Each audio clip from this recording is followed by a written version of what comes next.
When I first started teaching pronunciation, you can see it in my videos as well. I was kind of handling it the way that I find a lot of other pronunciation teachers are handling it as well.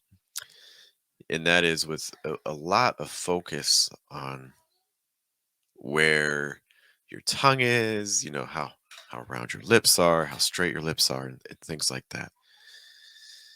So a lot of kind of like focusing on what's happening with this part of your body up here, and a lot less focus on what's happening, from your throat downwards. And in fact, if you take a lot of linguistics courses, maybe some of you are actually English teachers, maybe some of you teach, even aspects of pronunciation to students. I know that we have some English teachers who do watch the channel, non-native speakers as well as native speakers. And if you take like linguistics classes, so much of the focus again is on the mouth position. You find charts, you see these visuals, you get these very descript um, techniques for, oh, you need to do this, you need to do this. And so I was doing a lot of that as well, because that's kind of just how we're trained. And then over time, I had a couple students I was working with, and they would have these like really great mouth positions. Technically they're putting all their tongue and everything in the right spot. But you would listen to them, you could clearly tell that they were not native speakers. So that's one of my first kind of indications that something wasn't quite doing what I wanted it to. And then another issue I was running into as well was that you would see these pronunciation videos, and the teachers would tell you to do these things with your mouth, and you're like, okay. So like, for instance, these examples, like an ooh sound for an ooh, or like a w sounds like that, you need to round your lips like ooh, ooh, ooh, and things like that. So they round the lips. Okay, which is fine, cool. I get that. The problem though is that sometimes in the same video, sometimes in different videos, you would see that same teacher pronounce a word with an ooh sound, and the lip position was completely different. They would say essentially, "Oh, I'll talk to you soon." And so I'm like, "Wait a minute! Like you've created this video where you're telling people that you need to, have these really round positions like sue, ooh, sue, sue, sue, sue. You can see my lips pushing out like kind of flaring, like sue, sue, sue, or like sue, sue, sue. You're telling students you need to do that, and then later on you're saying a similar sound, and everything's completely different." And so I really kind of started asking myself, why is this happening? Why are we able to achieve a natural sound if we have the round lips, but then also not? And what I've discovered is that yes, the mouth position things can work, but a lot of times they also can lend us to start acting in ways that are more similar to our first language. For instance, going back to that ooh sound, a lot of languages have an ooh sound or something comparable, but the placement's higher and the lips are rounded and tighter, like ooh, ooh, ooh. And so this wasn't where I wanted to find an alternative. I wanted to find something that could explain it. And this is when I started my exploration of other concepts. Okay, the four concepts that we spent so much time talking about, you know, placement, pitch, breath, trying to weaken vowel sounds. This is basically after kind of a couple years of just exploring why are these mouth position things happening. And this, in my opinion, really explains a lot. It explains why, you can talk with very, very exaggerated mouth movements. If you're watching the video, you can see that. But you can also talk with, very minimal mouth movements as well. And both of them can be very understandable. And the reason for that is because in American English, we're not focused on individual sounds. We're not focused on the 44 consonant and vowel sounds that exist in American English. At least there may actually be more. Linguists debate about this. And I don't know about you, but if I were trying to talk and trying to remember 44 different mouth positions as I was talking, I would find that to be very difficult. I don't have time when I'm talking to think about, oh, this sound, I need to do this. This sound links with this, so I need to do. I don't have time to think about that. I don't have time to memorize 44 sounds and put them into practice immediately. So, what I have found instead to be much more effective with students, and this is especially geared for people who maybe are less familiar with the channel, but if you are familiar with the channel, these are things that are still going to hopefully resonate with you as well. That's probably why you're here. I'm much less interested in those 44 sounds. I'm much more interested in what I believe are four components that I want you to just kind of think about every time you talk, because I think it's easier to remember four things than 44 things. We're just going to do a very, very, very rapid run through. The first thing I need you to think about is your placement. Where are you projecting from? Going back to that ooh sound. If you're projecting sound from your lips, like farther forward, very frontal, like ooh, ooh, ooh, that's what it's going to sound like. But if I make sure that when I'm speaking in English, I'm just projecting from a lower position, like down here, okay, towards my chest, lower part of my throat. That's going to sound like Can you hear that difference between ooh, ooh, ooh, and Pretty big difference, right? If you can hear that, so can your listener. I guarantee you. And so that's the very first thing. Everything you say, you want from a lower placement. So my first tip for you is try to find one sound that you feel like you can make consistently with a lower placement. Maybe it's an ah sound, maybe it's an ooh sound, maybe it's an o sound, maybe it's an e sound. You can hear all those are coming from the same spot. E, ooh. All those are coming from the same spot. So that's the very first thing. When you're speaking American English, get them from the same spot. The second thing I need you to be mindful of is that if you are able to consistently get airflow and breath, you're able to feel your diaphragm. If you're not sure what your diaphragm is, it's this organ that's like right here. You need it to breathe, but a lot of English learners are not using it. Instead, their lungs are doing all the work, and that's resulting in a sound that's a lot tighter. It's a lot more confined. It's not as open and it's not as resonant.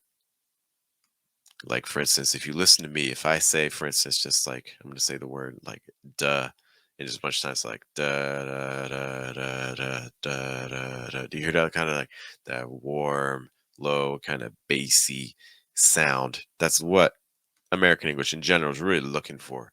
And what I'm doing as I do that is my diaphragm is slowly contracting like da da da da da da da. You know, so that's kind of what you want when you speak in American English. Try to feel your diaphragm. Because if you're using your lungs, it's gonna sound like da da da da da da da. It's a little choppier. Not it's There's not that resonance. It's a little higher. It's still clear and understandable, but it's not the most natural sounding. So that's again the second thing I want you to be thinking about today. If you speak in English today, I need you to be thinking about how can I engage my diaphragm as I talk? How can I keep my placement low? The next thing that I found to really be transformative with my students in their speech is adding pitches. Okay, what are pitches? It's like if you can do a basic scale, like da da da da. Da. I just did a couple steps down. Can you do is like that back up? Da da da da da. Can you go high? Da da da da da. Can you go back to your midpoint? Da da da da da. Things like that. How many of those pitches are you using in your normal life? If you start listening to native speakers actively, you're going to find that they're probably using more pitches than you are. A quick example. See if you can say this word like I am. Wow. That's pretty bad. I think I do better. Wow. There we go. That's a little better. See how high I went and also how low. This is a key component of the language. We need to go high. We need to go low. We need to be able to hit highs and lows. And what we're going to find is that in sentences, basically, after every thought group, after every group of words, we're going to change the pitch. Yeah, I did it right there. After every group of words, we're going to change the pitch. After every group of words, we're going to change the pitch. So that's the next thing I really want you to remember and consider. That's step 3. Again, we're trying to remember 4 things every time we talk. That's the first 3. Last one, American English really doesn't care about consonant sounds. And this is one that's easy to say, but kind of hard to implement because we're so used to speaking in a way that's very clear and understandable. Consonants allow us to speak in a way that's clear and understandable, but that clarity is also the thing that, in all honesty, is hurting our English the most. We are trying to open up our vowel sounds and extend breath. Okay, so our very last step that I need you to consider is try to extend your vowel sounds. You can see this, for instance, if I have a little sentence. If I have heavy, heavy, heavy consonant sounds when I say this, it's going to sound something like they didn't really talk all that much. They didn't really talk all that much. Okay. Understandable, but maybe not the most natural sounding. We want our vowel sounds to dominate. So instead of saying they didn't, let's focus on that A and that I. They didn't. Can you hear that difference between they didn't and they didn't? How about really talk? If I want to extend the vowels and weaken the consonants, becomes really talk. So that they didn't really talk becomes like they really talk. And then we have all that much, which again goes heavy on the consonant sounds. All that much becomes all that much. All that much. They didn't really talk all that much. They didn't really talk all that much. They didn't really talk all that much. Compare that to they didn't really talk all that much. Pretty different sound, right? So this is what I really need you to be considering. And this is the thing that when I shifted away from focusing on individual sounds and correct mouth positions for all those sounds and things like that, and instead I started teaching placement, pitch, breath, and trying to weaken your consonant sounds, it's amazing the difference that that causes. In fact, what we find is that we don't need perfect pronunciation. We don't need perfect sounds for every individual sound. These are things that are going to capture the rhythm of the language in a way that sounds a lot more natural. If you guys agree with me, if you guys have found something similar in your own speech, I would love to hear about your experiences to let other people know because that's our goal. We're trying to really transform the way pronunciation is taught. Okay.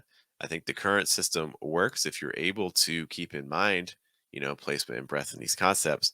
But the problem is a lot of teachers aren't even mentioning these things. You can see it if you guys have pronunciation textbooks. They're often great. My favorite is like Mastering American Accent. There's no mention of placement in there. There's no mention of breath in there. There's really not even a mention of pitch. And there's nothing in there to really mention about how we need to weaken our consonant sounds and strengthen our vowels. None of those things are mentioned. What are mentioned a lot are visuals on where to put your tongue, things that are very heavy on mouth position.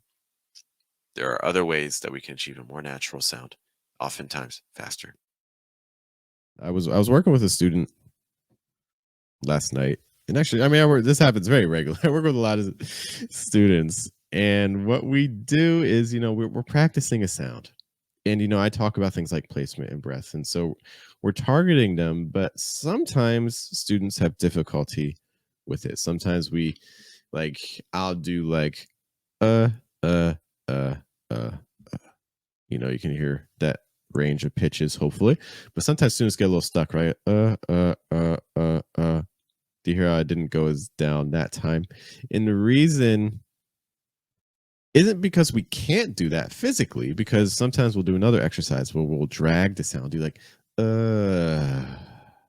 and then they'll do that and they can hit that low point. But then when they do it on their own in steps, that's when we run into difficulties. And so there's obviously something happening. There are times when we try to produce a sound and we just have difficulty. Like another example, maybe we're working on like a dark L sound, which makes like an uh like for instance in a word like pencil, pencil. You hear that sound.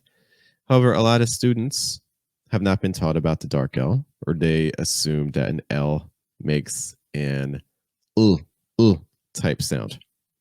So even if we'll practice doing an uh, then we try to say the word pencil and we still go back, right? We say pencil versus pencil. So I've spent a lot of time kind of just thinking about what's happening because obviously the sound itself isn't the issue, because there are times when we're producing that sound. That sound is clearly coming through and it's not causing any sort of problems. But then when we put it in new situations, that's when we're running into the difficulty. And what I've decided, or what I believe the issue to be, has to do a bit with psychology and fear. We have been taught to produce sounds a certain way. We've been taught that from our first language. We've been taught that from our education. We've been taught that by ourselves to a degree, because as we learn a language, we have to understand we're biased when we learn a new language. We have to understand that we are projecting aspects of our first language, in addition, again, to the education and things like that, onto our second language. And when we do that, in many ways, we are preventing ourselves from taking on aspects of the second language. We're almost like creating a wall. And it's not just wall, it's like a soundproof wall where, like, we're not even allowing ourselves to hear the alternatives. And we have this idea that a sound has to be pronounced a very specific way, where like an N sound has to sound like N, or like an L sound has to sound like L, or a T sound has to sound like T. You know, and this happens for vowels as well, but I see it especially with consonant sounds. We also have to understand that our language is markedly different than American English. Most other languages have much heavier emphasis on a syllable timed rhythm. So the rhythm sounds like da, da, da, da, da, da, da, da, very choppy, very regular. Some patterns with this include heavier consonant sounds, shorter vowel sounds, and much clearer, crisper syllables that are very clearly defined. American English is not like that.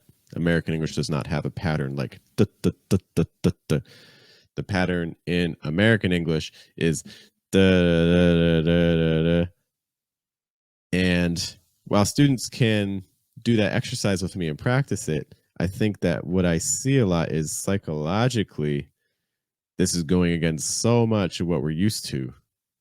Maybe not for that specific exercise, but when we actually begin pronouncing words and entire sentences.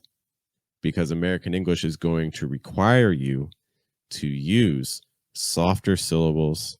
It's going to require you to reduce portions of words to the point where they may no longer be there. And if you're coming from a language where that doesn't happen, or if no one has taught you this and you've studied English for 10 years, 20 years, like many of you have, this can make you really uncomfortable, because even if you do the exercises with me, there's still a portion of our mind that's like, wait a minute. Yeah, I hear what I'm being told, but I want to make sure that my word is clear. I want to make sure that this is coming across, because if I get too lazy, if I take the sound away too much, no one's going to understand me.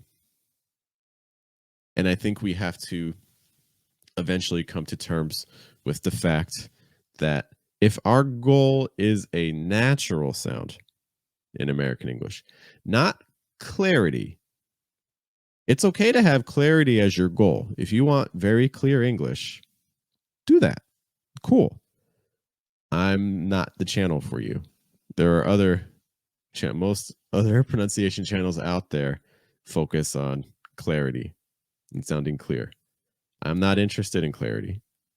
I'm interested in sounding natural. And in my opinion, sounding clear is not the same thing as sounding natural. In fact, the tools you're using that make your speech clear are very often the very same tools that do not let you sound natural. When you are speaking super, super clear English, it's understandable. That's great. It's also not the type of English that native speakers use, because native speakers use an English that's much messier, that's lacking in clarity. You know, we're taking a phrase, to give an example, like If I use the phrase, I didn't know that. So I said that very clearly right there. I didn't know that. I can make it even clearer. I can make that TH on that sharper. I didn't know that. Yeah. That's not how native speakers talk. Native speakers would say that. I didn't know that. Oh, I didn't know that. I didn't know that. Very different sound. I didn't know that. I didn't know that. Where are the sounds going? I'm not saying didn't. I'm saying didn't. I'm not saying that. I'm saying that. So we're seeing some pretty big structural differences, right?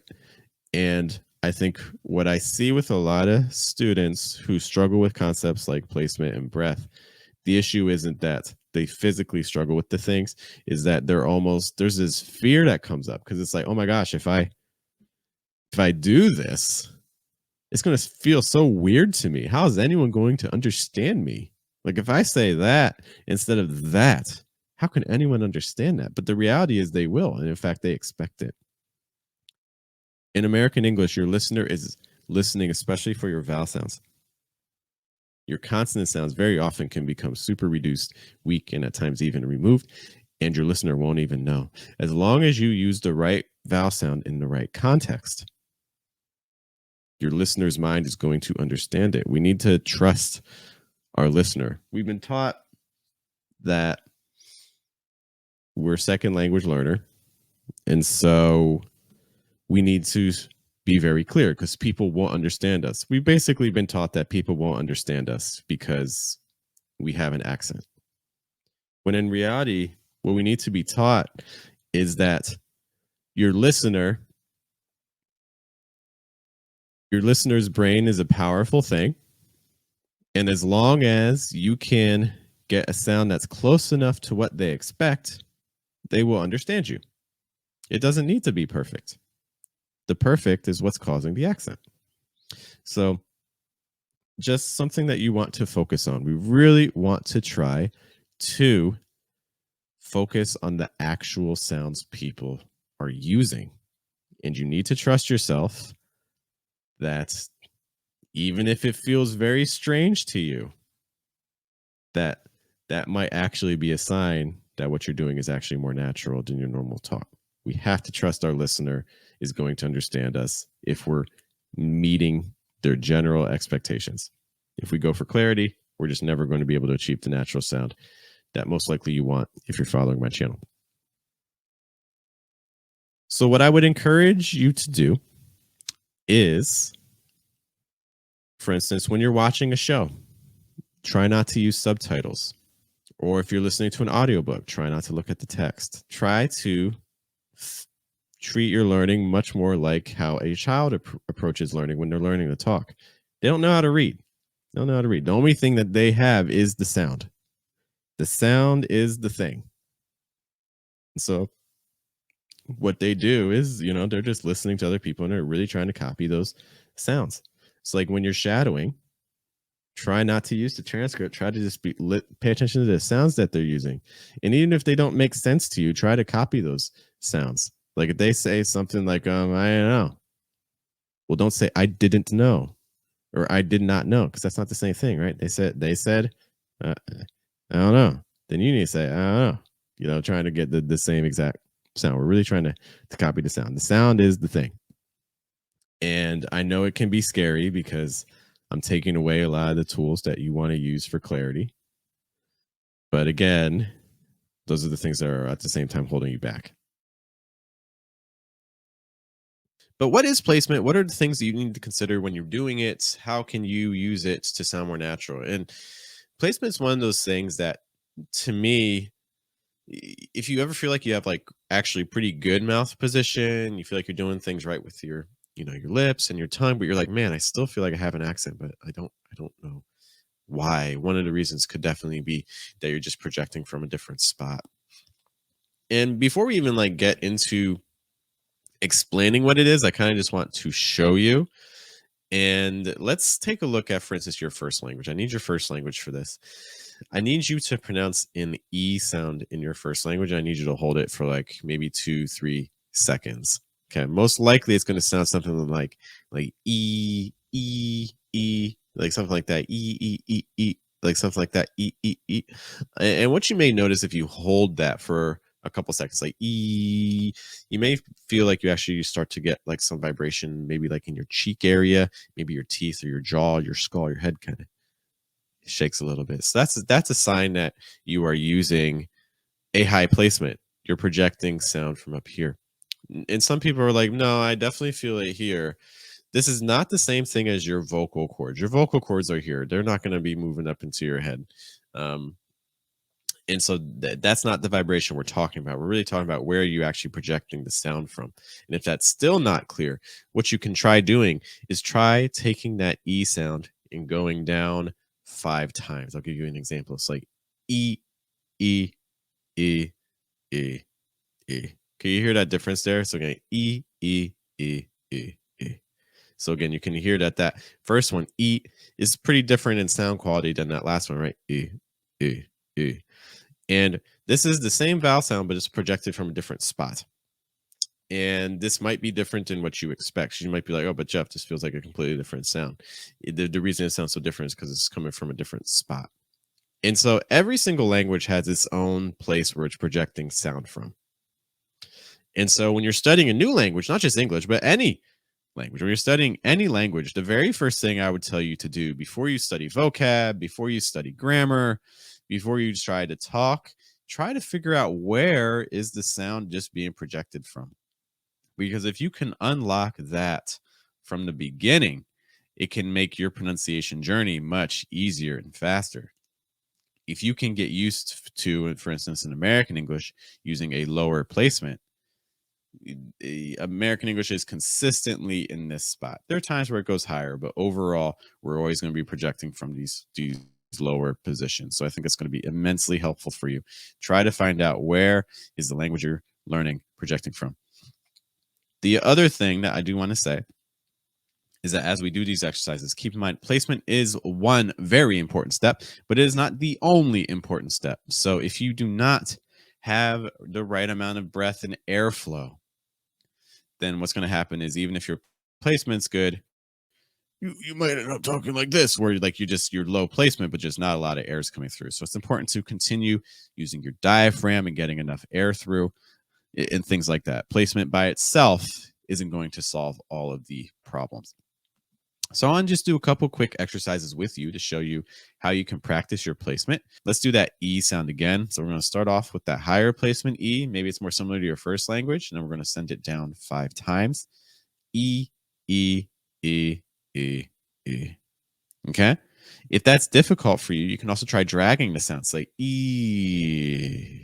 Again, E. Okay. Then let's try dragging it and then repeating the final sound. It's like E. E, E, E. Again, E. E, E, E. So if we have an example word, let's use the word deep. So this is how you can practice placement with a word. Start off again with just the sounds like E. Let's try to just use the low placement, like E. If you feel like you're doing E, see if you can get that down more. E. Then once you feel like you have the vowel okay, add a consonant. And consonants are very tricky because what consonants want to do is they want to send your placement higher, because low placement isn't just for vowel sounds in American English, it's also for consonant sounds. And you're probably very used to pronouncing your consonant sounds with a higher placement. So just be very careful. So for instance, this D sound, instead of D, like D, American English, we want more like a D. Here, a difference between D and D. We want that lower one. So can you do like E, D, E, D, E, D? If you find that you're doing like E, D, do you hear how the placement just jumped up higher? E, D versus E, D, E, D. Ideally, everything's saying the same spot. Ideally, your E sound is the same, whether you put the D before it or after it. So like E, D, E, D, E, D, E, D, E, D. You hear that? Just that. that low vibration. That's our goal. We're trying to get that. Okay, American English likes that warmth and that richness and that resonance. Okay.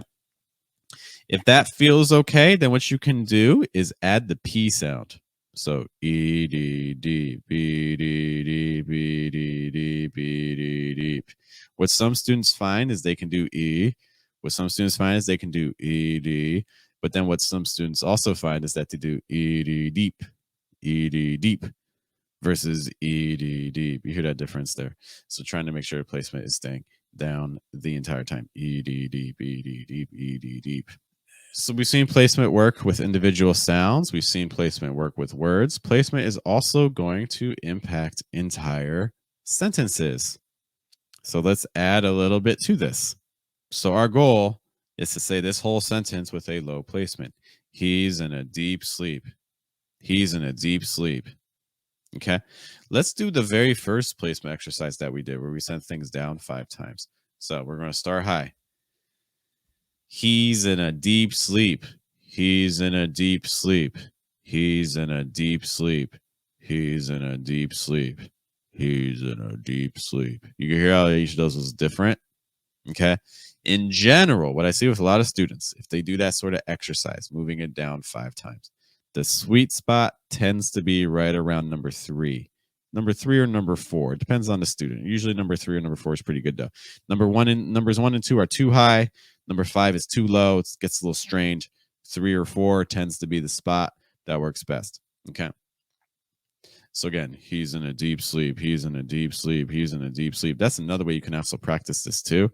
Repeat the sentence like 5 times, 3, 4, 5 times. Try to do it in a single breath. Just keep rolling. He's in a deep sleep. He's in a deep sleep. He's in a deep sleep. He's in a deep sleep. He's in a deep sleep. He's in a deep sleep. He's in a deep sleep. Just doing that sort of exercise. If you're not used to placement, one of my initial goals for you would be to try to find one sound that you feel comfortable getting the placement more or less right on. Okay. It might not be the E sound. Maybe it's going to be the ah sound. So like ah, ah, ah, ah, ah. Okay. You can hear that lower ah sound. It's like ah, ah, ah, ah. Or maybe it's the sound, like the schwa. It's like uh, uh, uh, uh, uh, uh, So maybe it's the schwa. Maybe it's going to be the sounds like ooh, or like ooh, ooh, ooh, ooh, ooh. Our goal, whatever sound it is, we want to have kind of our one sound that we can use as our benchmark and as our way to kind of regulate ourselves. Because if I have one sound that I feel confident in, but another sound I feel less confident in, we can use that for our advantage. So for instance, if I feel confident with an E sound, but I have trouble getting the placement right with the ooh, I can use my E to my advantage. So like E, but maybe so E, maybe I can do a low placement like E, but maybe for my ooh sound, I go back to something closer to my first language, like ooh, like E, ooh, E, ooh. You can hear the placement jump, right? E, ooh.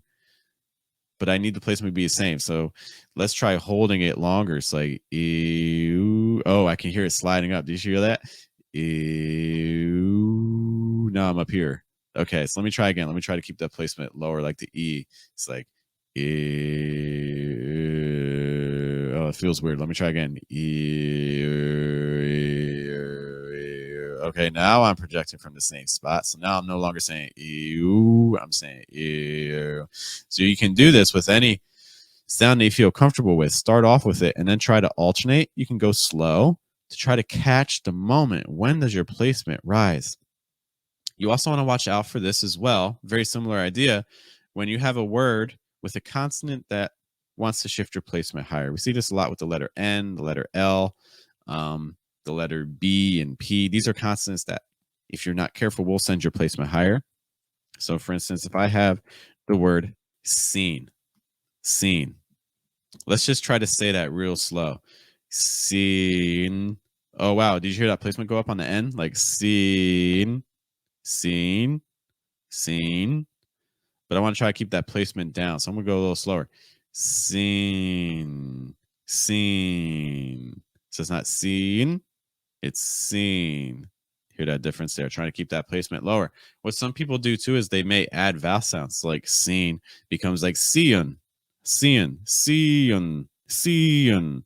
And again, so we can, if you slow it down, you can kind of detect where is the problem area, and then you can target that to try to smooth it out more. So it's not seeing, it's seen, seen, and things like that. I want to spend some time talking a little bit about lip position. And the reason for this is maybe if you've studied a sound in American English, for instance, like the oo sound, oo, like in tooth or two or room. And when you see a lot of teachers teaching this, one of the things you'll see is they'll tell you, round your lips, like ooh, ooh, ooh, like to, room, soon.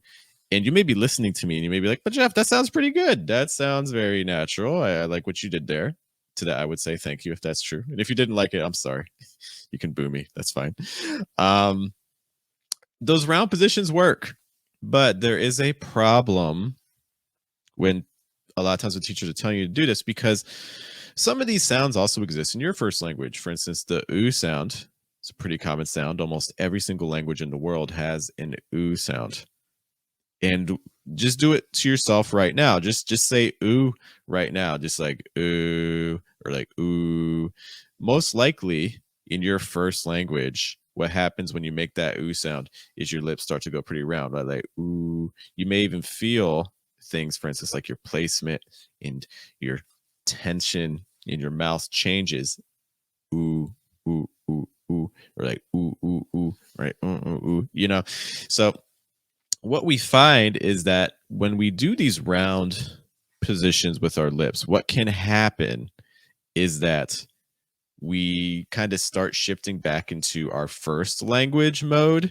And so we end up with a sound that sounds more natural to our first language. And so this is kind of the danger of having these mouth positions that end up being very similar to your first language, because while it is possible in American English to have those round lips and things like that, we have to be careful not to transition back to what would sound natural in our first language. So that is one of the reasons why when I often teach a sound like the oo sound, I don't typically recommend having round lips. I don't want us to get back into that mindset of our first language. I want us to treat American English like its own language, separate from your first language, not an extension of it. So, how do I often teach it? Well, instead of doing ooh, what I typically recommend doing is straightening the lips and doing more of an ooh, ooh, ooh. Can you hear that? Like, so again, ooh, ooh, ooh, ooh. So in general, you can get the sound equivalent, and it's actually going to sound great in American English, even if you keep your lips straighter. And I think if you're able to keep your lips straighter, it's going to be helpful in trying to keep your placement down and also trying to make sure your diaphragm is engaging, you're getting enough breath through, and things like that. So my very first recommendation, again, instead of having those round lips, I would try to straighten them. I think that's going to be very helpful for you in treating it as a new position. We see this with a couple other sounds too, and we'll do some example words as well. We see this, for instance, with the O sound. The way you may have seen a lot of teachers teaching an O is with like a O, O, O, which again might end up something more similar to what you find in your first language. I personally, again, would recommend, hey, let's see if we can get it with more straight lips. So like, oh, oh, oh. So again, oh, oh, oh, oh. So you may hear some slight differences, but it's not enough for native speakers really notice the difference. And the other thing is, I don't know if you guys have ever had the experience, but have you ever seen some of these videos out there? Like the teachers will tell you, okay, so like the oo sound you need to round your lips, like ooh, or like the o sound you need to finish with like oh.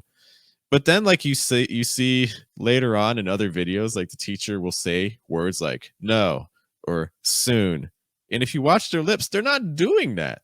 Their lips stay very, very straight. So what's happening? I was just told I need to round them like ooh, but then you just said the word to and you kept your lips really straight. So this is I think that can be also very confusing.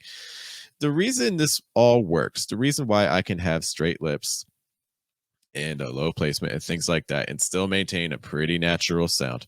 The reason this all works is because what happens up here in general is much less important than what's happening from your throat down. Because American English is using a low placement, American English is very concentrated on breath and airflow. We're trying to use our diaphragm located right below our lungs in our chest cavity, right above our stomach. We're trying to do those things. So if you're able to get the sound right from this position down, from like your neck down, that greatly increases the chances of you getting a natural sound, even if your lip position is doing different things. So for instance, I can say ooh, ooh, ooh, or I can say ooh, ooh, ooh, or I can say oh, oh, oh, or I can say oh, oh, oh. And the sound is still going to be enough that a native speaker can hear it, even though the shape of the lips is still very different. So what I'd like to do, I just want to do a couple example words that kind of practice this. We're going to focus on the oo sound and the o sound, but this applies to many other sounds as well. Our first word here, was. Really watch my lips. See how straight they are. Was. Worse. Worth. Notice that I didn't need to do was. Worse. Worth. Okay, I could just keep my lips straighter. Was, worse, worth. Was, worse, worth. Was, worth. I don't know if you guys can hear much of a difference there, but there's not going to be enough for native speakers to really differentiate between those. If you're able to do that, you'll be in great shape. Okay. So just trying to say those words with straighter lips. Let me know how that goes. How about this group up here with the oo sounds? So let's do this. I'm going to do the vowel, then I'm going to do the whole word, and then we'll repeat. So oo, two, oo, soon, oo, moon, oo, roof, too soon, moon, roof. Okay, so again, that was with straight lips. We can also do this with the next group of words as well, with the O sound. So, oh, no, home, low,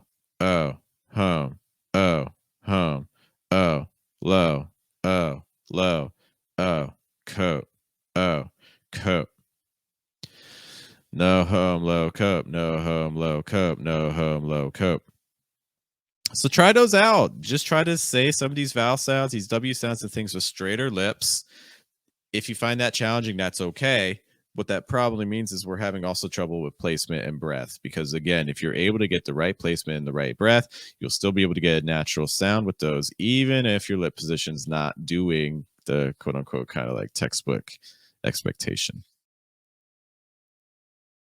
Our goal is to be trying to weaken our consonant sounds and trying to strengthen our vowels. But this is the sentence we're going to be working on. I'll say it in a moment, and it's going to require us to really try to get our consonant sounds to be very, very weak. Because if our consonant sounds are not weak, there's a great chance that we may say this sentence something like this, like they didn't regularly travel back to the rocky scene. So something like that. That's a very consonant heavy pronunciation of this sentence. It's very tight. There's not a lot of breath coming through. Placement's really high. And it sounds honestly a little painful to say. So hopefully that's not how you would say the sentence. Our goal is to try to smooth this out. And the way we're going to do that is by trying to weaken our consonant sounds and actually treat them more as vowel sounds. So I'm going to target some specific words here that can be a little bit tricky. Let's start off with regularly, because I know this tends to be a word that people just hate saying regularly. If you're saying it like regularly or something like that, what that means is you are going really heavy on your R sounds and your L sounds and things like that. But we have to remember, if American English only had one rule, the rule would be, how can we keep breath flowing? How can we continue to get that airflow? And as long as you remember that and you use that whenever you talk for every syllable, you'll be okay. So regularly, we need to keep the air flowing. So let's focus on the vowels. Let's start off with our stressed vowel. Our stressed vowel regularly is eh. It's like, let's just do all the vowel sounds for all the syllables. It's like eh, oo, e. Ewery. Ewery. That's basically our sound, right? Ewery. Ewery. Ewery. Then what we can do is we can add the consonants back in. But as we add the consonants back in, we need to make sure that the vowels stay the same strength. Ewery, regularly. What I'm going to do, I'm also going to say lair. A lot of times people are going to reduce that to more lur. So let's adjust the vowel a bit. It's like ewery, ewery, regularly. So then we can alternate ewery, regularly, ewery, regularly, and basically just alternating between those things to try to open up that word. Okay. Another example. How about they didn't? If you're saying like they did it. Wow. There's like no vowel sounds there at all. That is not what we're going for. If that's the sound that you're ending up with, that is not a good sign. So we need to open up our vowels. So they has that A sound. So A, that didn't. We have two vowel sounds here, actually. We have a short I, an I, followed by, you can either treat it as another short I or a schwa sound. It's like, it's like in, didn't, didn't, didn't. It's like in, didn't. So basically for they didn't, it's like A in, A in. And then you can alternate. A in, they didn't, A in, they didn't, A in, they didn't. What you're gonna find is that a lot of these consonant sounds in a lot of ways, they kind of don't matter. That th on they, you don't need to say they. You know, you don't have to get that th going crazy. It's not about the th, it's about the a sound after it. So they. You can barely even hear the th, right? They didn't. Travel back. Let's do that one. Travel back. So like travel back. Travel back. Travel back, travel back, travel back. For travel, you might be used to saying this like travel, I traveled. Maybe your tip of your tongue is really high. I'll be honest with you. If we're treating consonants more like vowel sounds, the letter L wants to become a vowel sound. No one ever told you this, but the letter L really wants to be a vowel. It's his dream. It's its secret ambition. You can make the L into a vowel sound if you use more of a dark L. So instead of saying with that heavy front of your tongue making contact, take the contact away. Lower the front of your tongue. Maybe even open your mouth a little wider. So even get more of an Okay? So owl, travel, travel. If you're saying travel, like take travel 3 times. Travel. If you're saying travel. You hear how choppy that is? Like it's a lot. Focus on the vowels. Travel. Okay, travel. It's not travel. Okay, I want to just talk about seen really quick because there are a couple letters in English that really want to wreck and destroy and ruin your pronunciation. That's all they want to do. They're very evil. Don't let them do that. Okay. The N sound is one of them. When you make an N sound, you want to make sure it's pronounced like It's not And you also want to make sure it's not shifting your vowel. So for instance, in this last word, seen, the way I see some people saying it who have learned English is they'll say Sion, Rocky Sion. But the N only comes in at the end. It's going to be very, very light. Get the vowel before it to be strong enough. So for instance, in. So again, it's not ion, it's in. It's like seen, seen. Because just watch out for that. Rocky scene. It's like rocky scene. Speaking of rocky, that's another one you want to watch out for. Don't reduce that final E sound. So it's not rocky, it's rocky.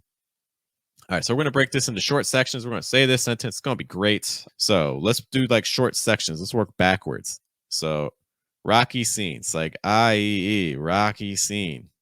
Back to the rocky scene. I-E-E, back to the rocky scene.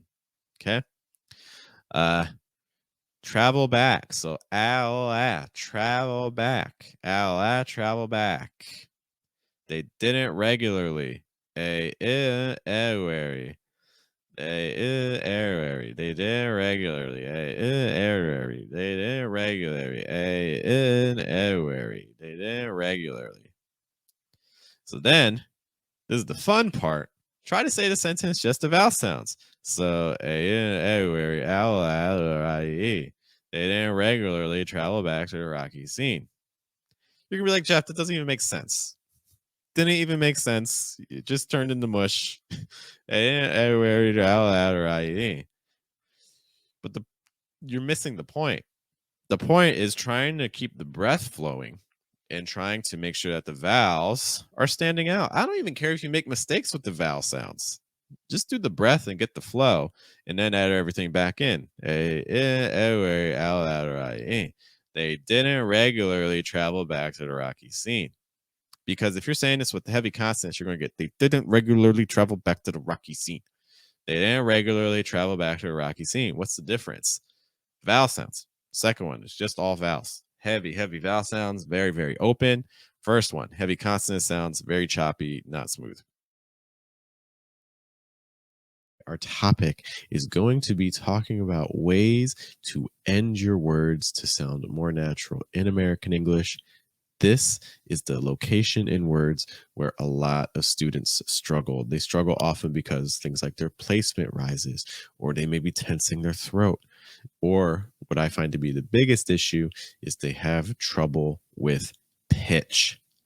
This is because, especially if the stress comes earlier in the word, that means that this is going to be a section of your word where you want the pitch to actually be going down and low enough. And a lot of students struggle with that. They don't have enough contrast with their words. So I want to demonstrate for you a couple of examples of things you want to be considering when you're working with pitch in words. What you're going to see is that all of these words here have a stress on the first syllable. So that means that as we go through the syllables, they're going to go down, down, down, lower and lower in pitch. Our first word, wallet. Wallet. So it's not wallet.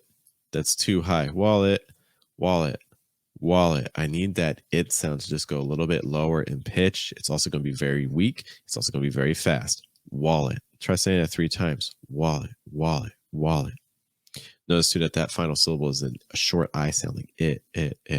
Sometimes people do like a schwallet, wallet, wallet, wallet, but it's more wallet. We're going to get a very similar idea with the next word as well. Bullet. Bullet. Okay, so ole, bullet. You need to make sure again that it is at a low enough pitch. Bullet, bullet, bullet, bullet. You may also note that these 2 words use a dark L sound. I'm keeping the tip of my tongue down against the bottom of my mouth. So wall, bull. It's not wall, bull, wall, bull. Tongue down. It's going to help open things up immensely. How about our next word here? Beautiful. Beautiful. So again, we're seeing that now we have 3 syllables, but the stress is still on the first syllable. It's like beautiful, beautiful. So that ending, the full sound needs to be very weak and very open. Our next one, same idea, 3 syllables. Royalty. Royalty. Notice that we maintain the T sound for this word. It's like royalty. The T is going to be super weak, super fast, super low in pitch. T, T, T. Royalty, royalty. If you're still struggling with that too, maybe saying royalty, royalty, which still is a little strong on that T sound. Something you could try doing is just like whispering that T sound. Royalty, royalty, royalty. Next, we're going to add some more syllables. Complicated, complicated. The stress is on com. That first syllable is really high. So that means all those other syllables, we need to go even lower. Complicated, complicated, complicated. You want to be careful with this one because what a lot of students want to do is they want to say complicated, complicated, but it's not complicated. It's complicated. We're stressing the first syllable. Complicated. Basically, your pattern is da da da da da da da da, and that's going to be the thing you're paying attention to. Our next word is actually not a single word. We got 2 words. I tricked you. But it's playing by the same rules. This is called a compound noun, where we have 2 words that join together to make a single thing. A lightning bolt is a single thing, 2 words, but 1 noun. Lightning bolt, lightning bolt. In this case, again, it's the same idea. I stress light and I just go lower and lower in pitch. Lightning bolt, lightning bolt, lightning bolt. And again, you can even like whisper that bolt if you really want to. Lightning bolt, lightning bolt, lightning bolt. All right, let's run through these words one more time. We're going to say each of them twice. And of course, if you have questions, you can let me know. Our first word, wallet, wallet, bullet, bullet, beautiful, beautiful, royalty, royalty, complicated, complicated, lightning bolt, lightning bolt. Pitch, pitch, pitch. Okay. So, one of the things you've heard me say before is that you want to consider pitch to be like an elevator. To understand this concept most, we have to understand that in American English, we have floors. When I say floors, we're going to treat them as our thought groups. Our thought groups are words that go together in a sentence. Basically, when you have a thought group, that is a floor. You want all of your pitches to be on that floor. That means you can't go too high, because then you're going to go up to another floor. You also can't go too low, because then you'll end up on another floor as well. So basically, when we have a thought group, we're on a floor. When you change a thought group, you go to a different floor. You can send everything higher. You can send everything lower. Do you see what I just did? You can send everything higher. I am on a higher floor. You can send everything lower. I am on a lower floor. In all honesty, if you can master this concept, in a lot of ways, how you pronounce individual words becomes much less important, because you're going to have the rhythm of the language. Because in American English, we have to move the pitches. This is not an option to achieve a natural sound. If you do not do this, people are going to say you sound flat. They're going to say you sound robotic. They're going to say you sound monotone. At worst, what's going to happen is people are going to tell you they don't understand you. When people say they don't understand you or ask you to repeat yourself, that is a sign that either your vowel sounds are not clear enough or you are not using enough pitches in your speech. To practice this, let us build a sentence together. We're going to build it in small sections. We're going to build it floor by floor. We're going to build it by thought groups. Let's start off with a single thought group. Our first thought group will be this. We're going to start at our midpoint. We're going to start right in the middle. I didn't know. I didn't know. Try to say that with me. Say whatever is like a neutral pitch for you. We can start kind of neutral. I didn't know. Let's use rising intonation on no, because we're actually going to have more information coming after it. So I didn't know. Let's add to that it would be. Do you hear what I just did? I just dropped. We just went down a floor. I didn't know that it would be. I didn't know that it would be. Let's add another thought group. Remember, as we switch thought groups, as we switch floors, we have to change the pitch. I didn't know that it would be such a big problem. I didn't know that it would be such a big problem. I didn't know that would be such a big problem. I didn't know that would be such a big problem. There's other ways to do this too. You know, we could go up. It's like, I didn't know that would be such a big problem. I didn't know that would be such a big problem. I didn't know that would be such a big problem. I didn't know that would be such a big problem. That's another alternative. It doesn't necessarily matter if you go higher or lower as you're doing these floors. What matters is that you're moving floors. If I stay on the same floor the entire time, I didn't know that it would be such a big problem. I didn't know that it would be such a big problem. I didn't know that it would be such a big problem. That's hard for your listener to understand. This is physically difficult for your listener to understand. We're going to add another thought group. Take a moment, think to yourself, how would you say this? How would you say it? I didn't know that would be such a big problem for you to go last night. I didn't know that it would be such a big problem for you to go last night. I didn't know that it would be such a big problem for you to go last night. I didn't know that it would be such a big problem for you to go last night. If you keep that flat, it's going to sound like, I didn't know that it would be such a big problem for you to go last night. That's hard to understand. I didn't know that it would be such a big problem for you to go last night. You can move this around too. Like, I didn't know that would be such a big problem for you to go last night. I didn't know that would be such a big problem for you to go last night. Change the stress, change some of the patterns for the pitch. I didn't know that it would be such a big problem for you to go last night. Try to catch yourself where one thought group ends and your next thought group starts. See what I did? Every time I had a thought group end, I just paused for a second just to kind of catch myself. So whenever you're talking, just try to find those single moments where you have a thought group end.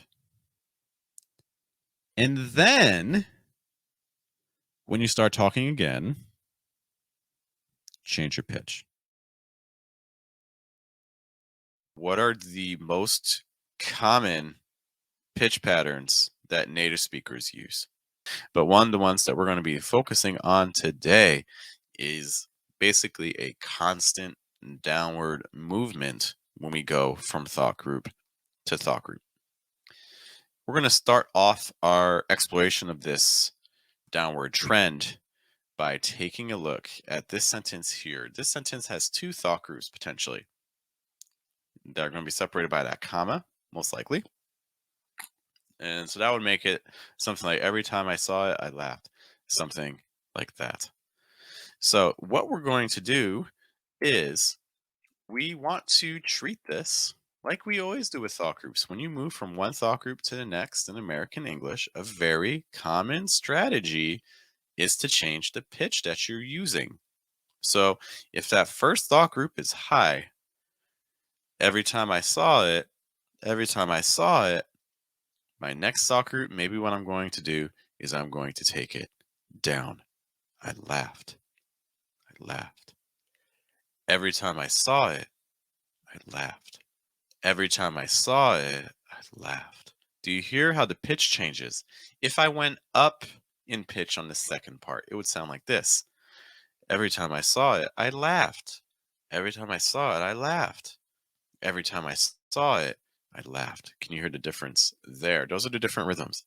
So this is a very common strategy, a very common rhythm that you're going to find in American English, this shifting between pitches downward. There's a couple other examples I want to run through with you. Potentially 3 thought groups once more. What happens if we move down for each one of them? The first time was okay. The second time, not bad. The last time, horrible.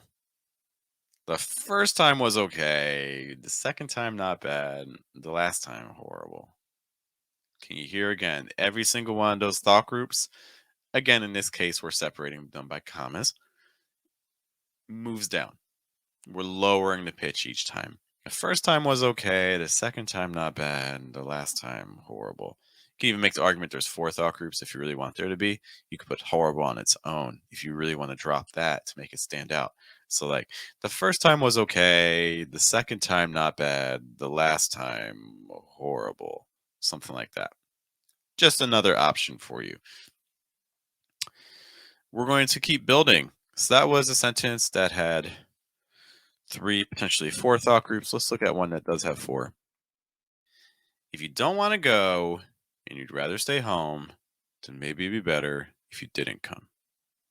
If you don't want to go and you'd rather stay home, then maybe it'd be better if you didn't come.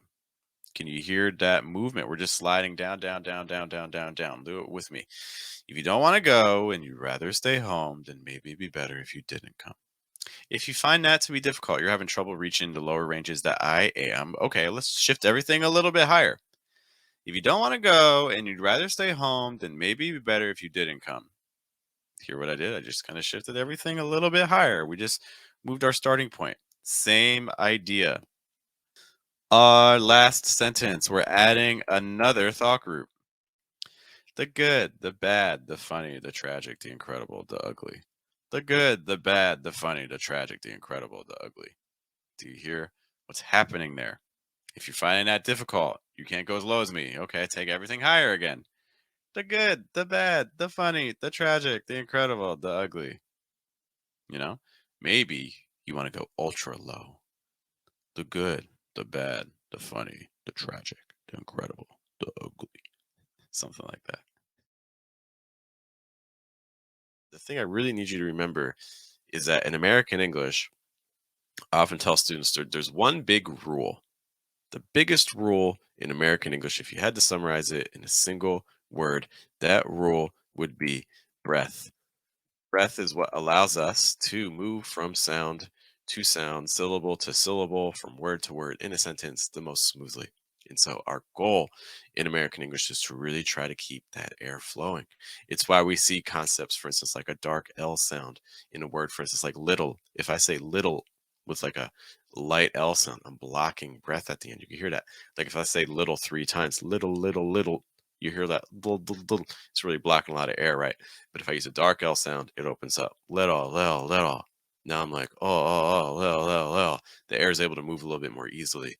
We see this with T sounds. So, for instance, in a word like center, which you maybe are saying as center, which is okay. But if you often hear native speakers, you're often going to hear them removing that T. Compare center, center, center, center, center, center. Which one is allowing air to move faster? So, this is like a key concept in American English, trying to extend breath. Our biggest tool in English to aid us in moving breath is vowel sounds. That's our biggest tool. Vowels allow you to move air. Consonants are constantly blocking that process. So our goal is often to weaken consonants and to strengthen vowel sounds. If we can get the vowel moving, even if it's not perfect, even if we have issues, we can still achieve a pretty natural sound. With these tools in mind, just some gentle reminders about breath and airflow. So, first things first, posture affects your sound. So, for instance, we've talked about this before. If you were to say the E sound and you were to raise your shoulders up and you don't change anything through here, you're going to hear the sound change. To give you an example, I'm going to breathe in.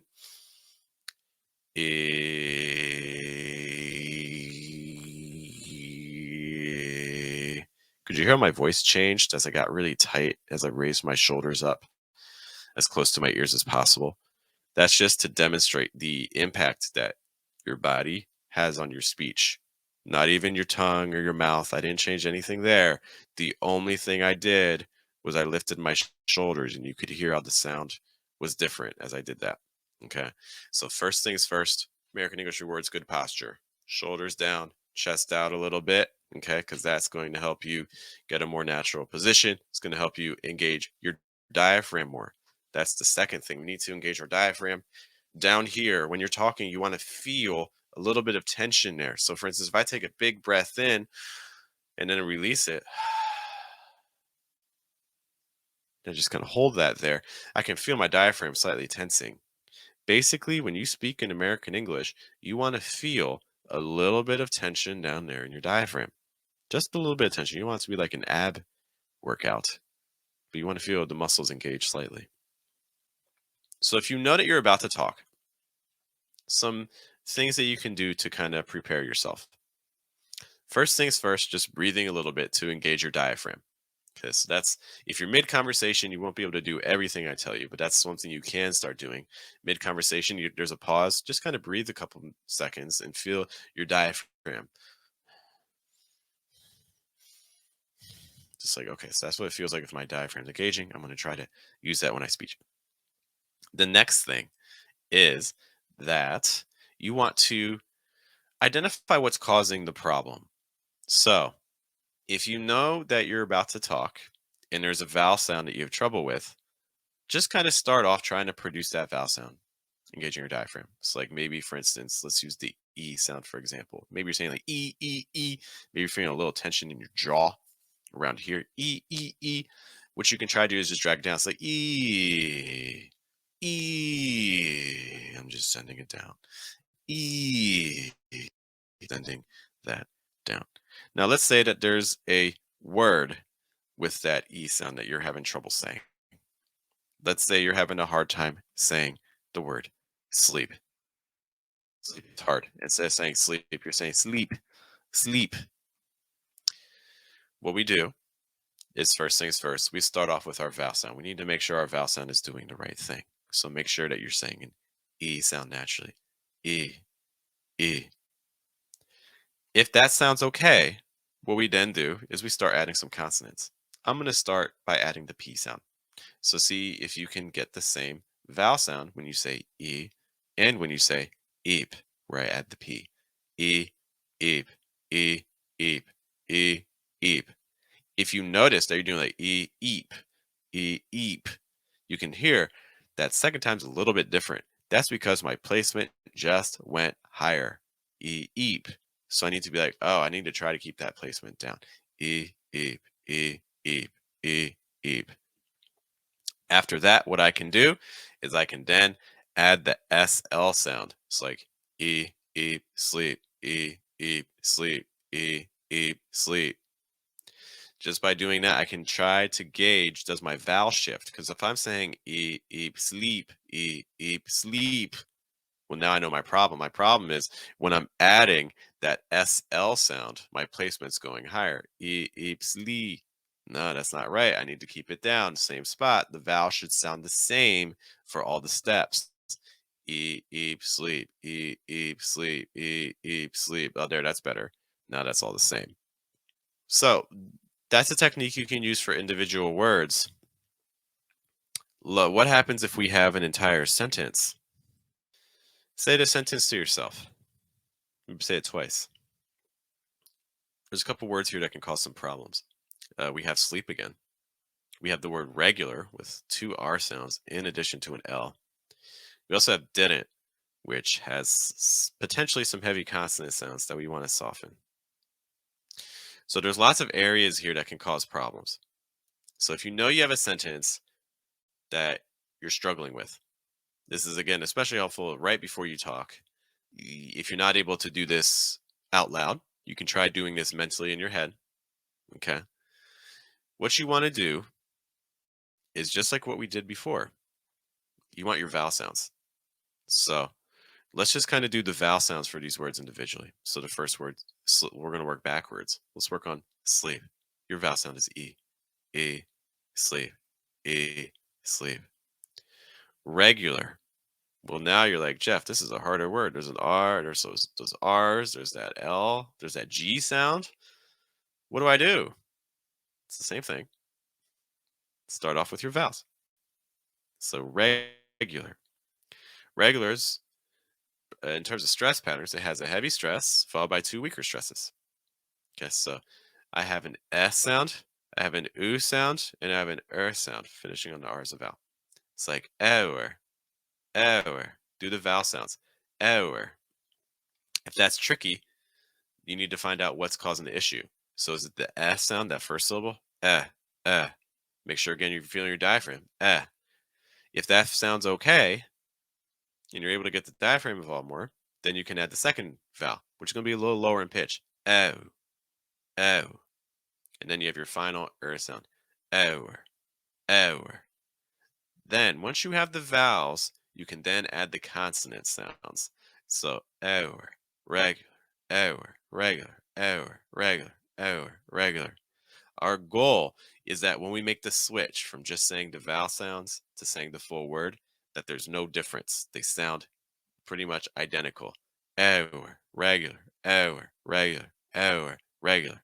Because if you do something like hour, regular, well, that's a problem, right? That's a pretty dramatic difference in sound. We want it to be the same. Hour, regular, hour, regular, hour, regular.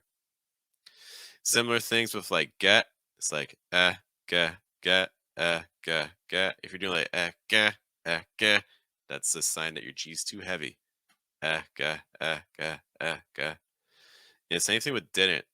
Didn't has two short I sounds in a lot of ways. So it's like didn't, didn't, didn't, didn't. If you do like didn't, that's a problem. Very different sounds, right? Didn't, didn't. Once you have the individual words, what you can then do is move on to the sentence. So we're just going to do all the vowels for the sentence. Bear with me because this is going to sound wild. And there's a chance no one's ever taught it to you like this before. So we're going to start off just with the vowels for everything. So your vowels are I, e. I, e. The important thing is the flow. Okay. It's like I, e. I, e. And then what you can do is you can then add the consonants back in. So again, I didn't get regular sleep. I didn't get regular sleep. I didn't get regular sleep. I didn't get regular sleep. Hopefully what you're noticing is that if I get the vowels right and then add the consonants back in, the sound is almost the same. I didn't get regular sleep. Because if you're saying I didn't get regular sleep, that's a very different sound, right? So that's a quick technique you can do with a sentence that you know is giving you difficulty. Focus on the vowel sounds. Try to make sure that those vowel sounds are staying the same, whether you're adding consonant sounds before them or after them. Mr. Wolf asks us, how can we avoid vocal fry? Vocal fry happens when you take things extra low, placement wise, and also times when you're adding too much breath. I'll be honest, not a situation I see very often with English learners. It's more a phenomenon that you see. California is famous for it among native speakers, although it's kind of spreading. You don't see it as often with male speakers as female speakers. Just social linguistically, more common among female speakers of English. And if you're not sure what vocal fry means, vocal fry is like if I say like wow, you can hear that like popping sound, right? So it's just like an overly kind of relaxed, super low placement. I'm very hesitant to say this, but you want to kind of tighten things up a little bit because it's just overly relaxed. It's like wow, or is it whoa? Hear a difference between whoa and whoa. Okay, all you need to do is just send it up a little higher because that fry, you get the fry sound when you're like down here, and you don't get the fry sound when you're like down here. Breath, diaphragm. That's going to be the very first key ingredient, the key concept that we need to make sure we understand. What is our diaphragm? So your diaphragm is located down here below your ribs. Feel it, for instance, if you take a big breath in, did you see how my stomach just expanded there? Did you see how just I breathe out, what happens? Goes back in, right? So let's do that one more time. Go fast. So again.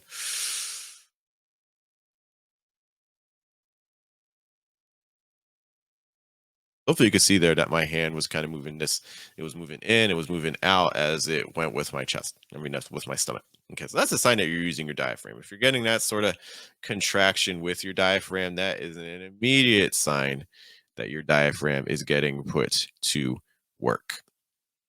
Now, how do we make sure that this is happening? Like when we're speaking. But there's another exercise that we can do that I think is going to be very, very beneficial. This is going to be one way you can immediately tell if you're engaging your diaphragm when you talk. What I'd like you to do, I'd like you to take your fists,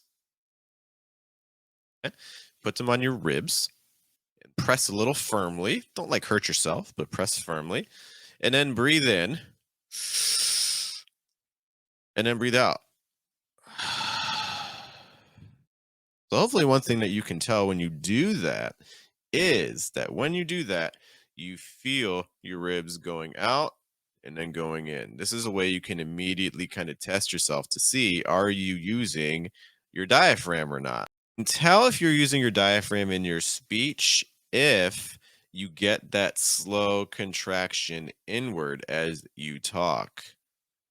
Give you an example. I'm going to show you what it sounds like if you don't use your diaphragm. I'm going to say the sentence, I live in the US 5 times, and I just want you to watch my chest. I live in the US. I live in the US. I live in the US. I live in the US. I live in the US. Now, as I did that, and if you're watching this, did you see any movement there? What you may have noticed was that my chest didn't really move at all. What you may have also heard, if you were just listening to my voice, is you may have heard that the sound of my voice was also different. It was clear, understandable, I hope, but it wasn't quite the sound we were going for. So now what we're going to do is what happens if we actually engage our diaphragm when we do that? What is that actually going to look like? So let's try this again, this time engaging the diaphragm.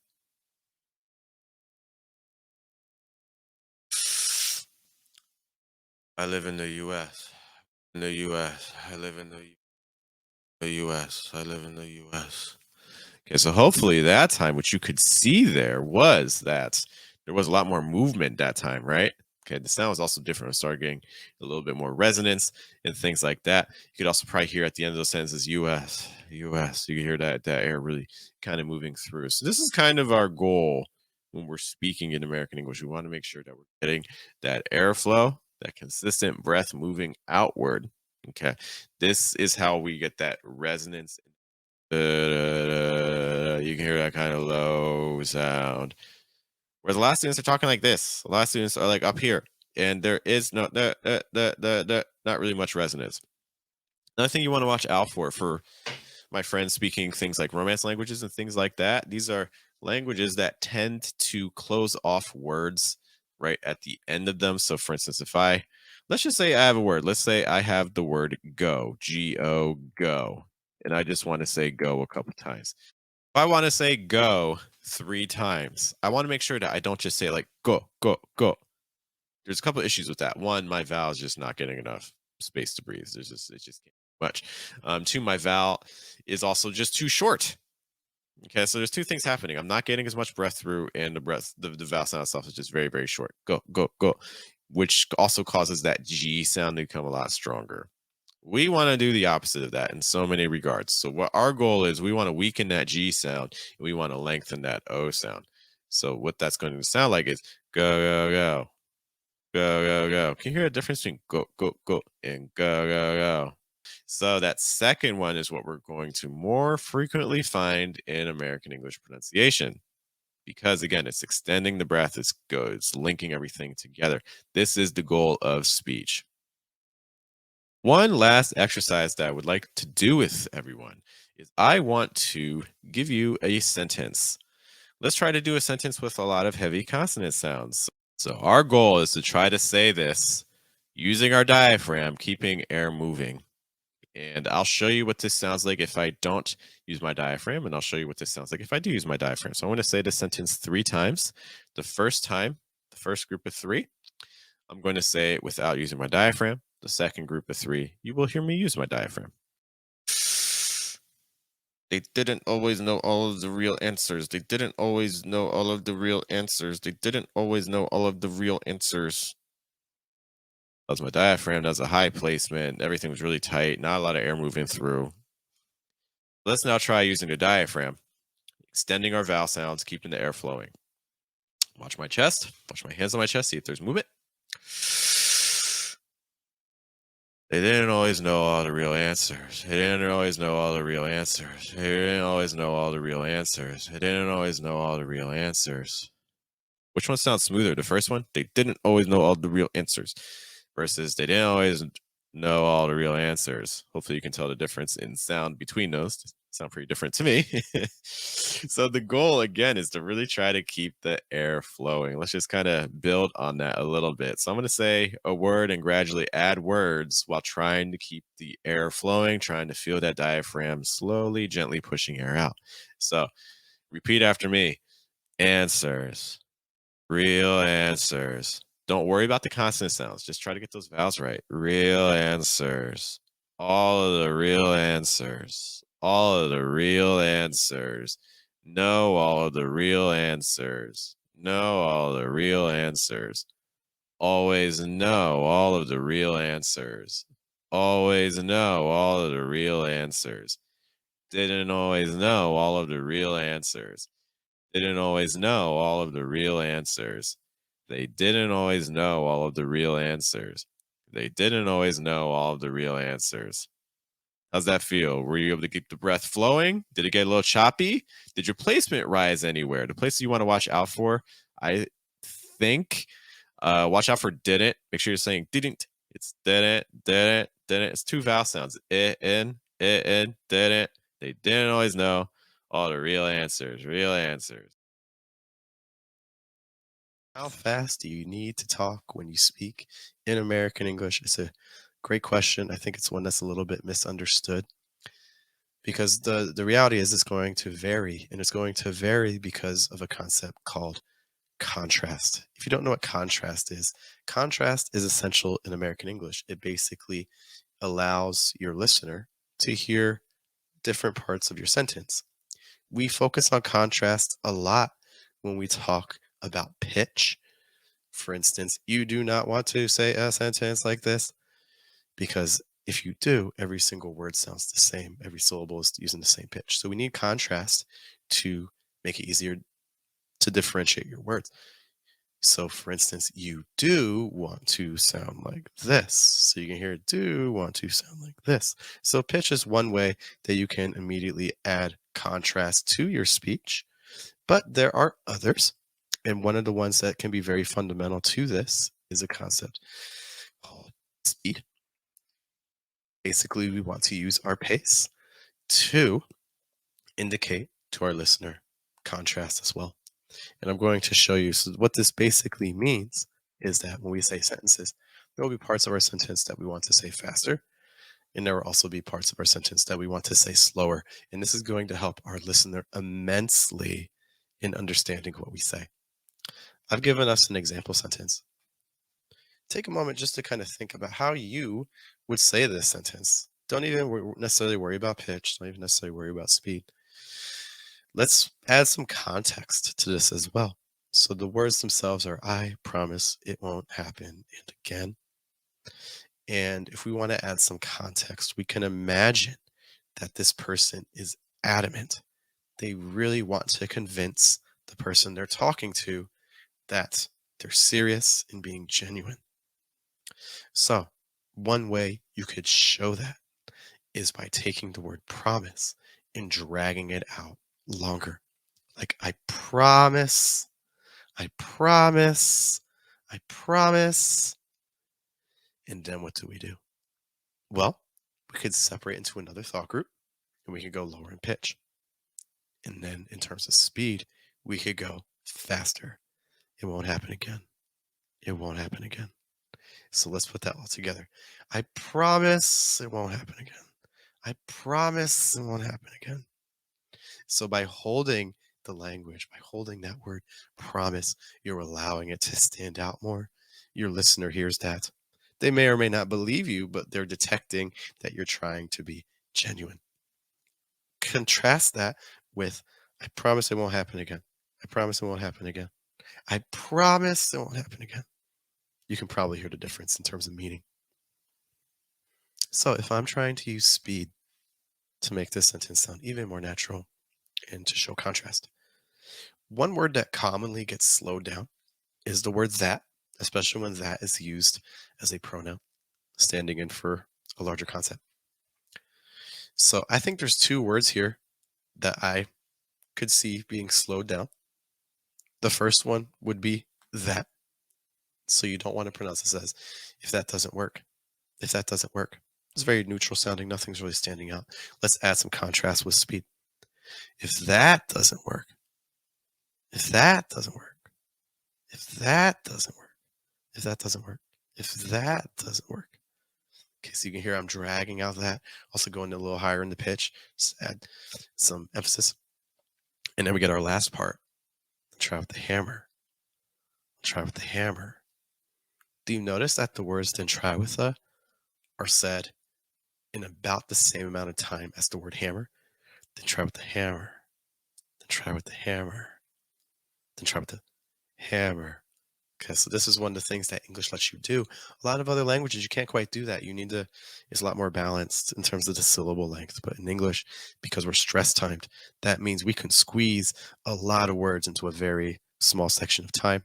And that's what we see with then try with the, then try with the, then try with the hammer. This is also where if you're trying to pronounce every single word super clearly, it's just not going to work. Then try with the, your rhythm's going to be completely off, right? Okay. If that doesn't work, then try with the hammer. If that doesn't work, then try with the hammer. How would you say this sentence playing around with speed? Let's give some context. So let's say that the person who's talking is a little bit angry because someone has done something that they didn't want. They're also being a little bit passive aggressive because maybe they know the person who did it, but they don't want to name them, at least not directly. But they actually do know. It's not really a somebody. Okay, so that's a little bit of potential context for this situation. How can we say this playing around with speed? I think there's two words here that I would play around with to lengthen. I would drag out used, and I would also drag out price, somebody in 8. I would do both those words. So to give you an example, we used to have enough. We used to have enough. And in the second half, but then somebody ate them. But then somebody ate them. You can hear how fast the but then what part was. But then somebody ate, and then you can go faster on them. We used to have enough, but then somebody ate them. We used to have enough, but then somebody ate them. And again, that's a kind of a passive aggressive. What word would you lengthen? I personally would lengthen the word best. So to give you an example, that was the best trip I've ever been on. That was the best trip I've ever been on. That was the best trip I've ever been on. You could also lengthen trip. That was the best trip I've ever been on. That was the best trip I've ever been on. Notice again, if you just said everything at the same pace, it would be like, that was the best trip I've ever been on. Nothing's really standing out. That was the best trip I've ever been on. Now the best trip can really get some room to breathe. I think a very important concept when you're learning a language or you're learning a new pronunciation system, sometimes you're not sure where to start. You don't know where to begin. And so one type of sound that I think is really helpful to start with is a sound that exists in English, but that also exists in your first language. And there's a couple sounds that are almost universal. There are a couple sounds that almost every single language has. Those sounds are specifically an E sound. In English, that would be an example word would be like seat, seat, that E, E. Another example would be the oo sound. In American English, that would be like in the word like soon or tooth. In your language, that may be closer to something more like an ooh sound, with really round lips. And then the final sound would be this ah sound. Almost every language has an ah. In your language, it may sound something that's more similar to like ah, or like something like that with a higher placement. So I think these are helpful sounds to start with because they can really help us begin noticing the difference in things like placement and also airflow. So we're going to begin looking at this ah sound in a little bit more detail specifically. So first things first, for the ah, how do you even make this vowel sound? Well, what you're going to do is you're going to have your mouth wide and then your tongue is basically going to be down. You want the back, the middle, and the front of your tongue all pretty low. If I say ah, one of the things you notice is that you can see back into my throat. Ah. You can see all the way back there, right? So that's a sign that I'm doing the ah sound right. And you can check that in your mirror. If you're studying, you can look in the mirror, open your mouth wide. And if you can't see back into your throat, then there's a chance that your tongue's a little bit too high. One of the big differences between how American English uses this sound and how other languages use this sound is placement. Like I mentioned earlier, there's a tendency for other languages to have a higher placement projecting maybe top of the throat, back of the mouth. If that's the case, it's going to sound something more similar to like an ah type sound. Or you could even think, for instance, like in British English, you get more like a all like and stop, stop, versus in American English, stop, stop. Pretty big difference in sound, right? This is why I think it's really key to study concepts like placement, because hopefully you could hear the difference between like a stop and a stop. That's a pretty dramatic difference. The mouth position's identical, but the placement's completely different. So if you're projecting sound from a wrong spot, it's really hard to sound natural. Okay, so here are our words. And we also have a practice sentence as well. The way we're going to do this is we're going to say the ah sound. Then we're going to do the voiceless consonant afterward. And then after that, we are going to do the whole word. And we're going to repeat that twice for each of these. Our first word. So, ah, asp, wasp. Ah, asp, wasp. Ah, op, cop. Ah, op, cop. Ah, ak, lock. Ah, ak, lock. Ah, at, not. Ah, at, not. Ah, ak, rock. Ah, ak, rock. Ah, op, pop. Ah, op, pop. Let's do that one more time a little bit faster, trying to keep the air flowing, because that's going to more perfectly mirror what you do when you say in sentences. Because when you talk in sentences, you want that air continuously flowing. So we're going to try to do all this in one breath. Just keep going with me, okay? So, asp, wasp, wasp, cop, cop, clock, clock, not, not, rock, rock, pop, pop. How did that go? Were you able to keep up with me? Again, try to see if you can do that in one breath, maybe two breaths, trying to minimize that to try to keep the air flowing. One thing I see with students a lot is they often pause for breath a lot more than native speakers do. So that can be something to just take a look at. We have our sentence. So the sentence, we have a couple ah sounds here. So we have wasp again, we have not, we have on, and then we have rock. I do want you to be careful with the word on. That tends to be a tricky word because of the letter N. The letter N, we've done this in videos, the letter N can interfere with your pronunciation very, very quickly. So you want to make sure you're not doing like on. You can hear how my placement just shot up right when I did that N sound on. And that is not the sound we're going for. We are going for on. Notice I'm pressing the tip of my tongue down against the bottom of my mouth when I'm doing that, just to help lower the placement. Try to get a little more air through. On. So let's work backwards a little bit. So our last word, rock. On the rock. On the rock. Not on the rock. Not on the rock. Wasp was not on the rock. Wasp was not on the rock. The wasp was not on the rock. The wasp was not on the rock. A couple other things to note here as well. Was is not was. This is a schwa sound. So it should not sound like ah. It's not wa. It's going to be wa, was. So wasp was, wasp was, wasp was. Make sure you're not pronouncing both of those words with the same vowel sound. The other thing I want to mention too is related to that on the rock part. Sometimes it can be a little difficult to say on the rock because that th followed by that n. So sometimes what you're going to hear native speakers do is kind of extending the n sound and removing the th. So instead of saying on the rock, you might hear on the rock, on the rock.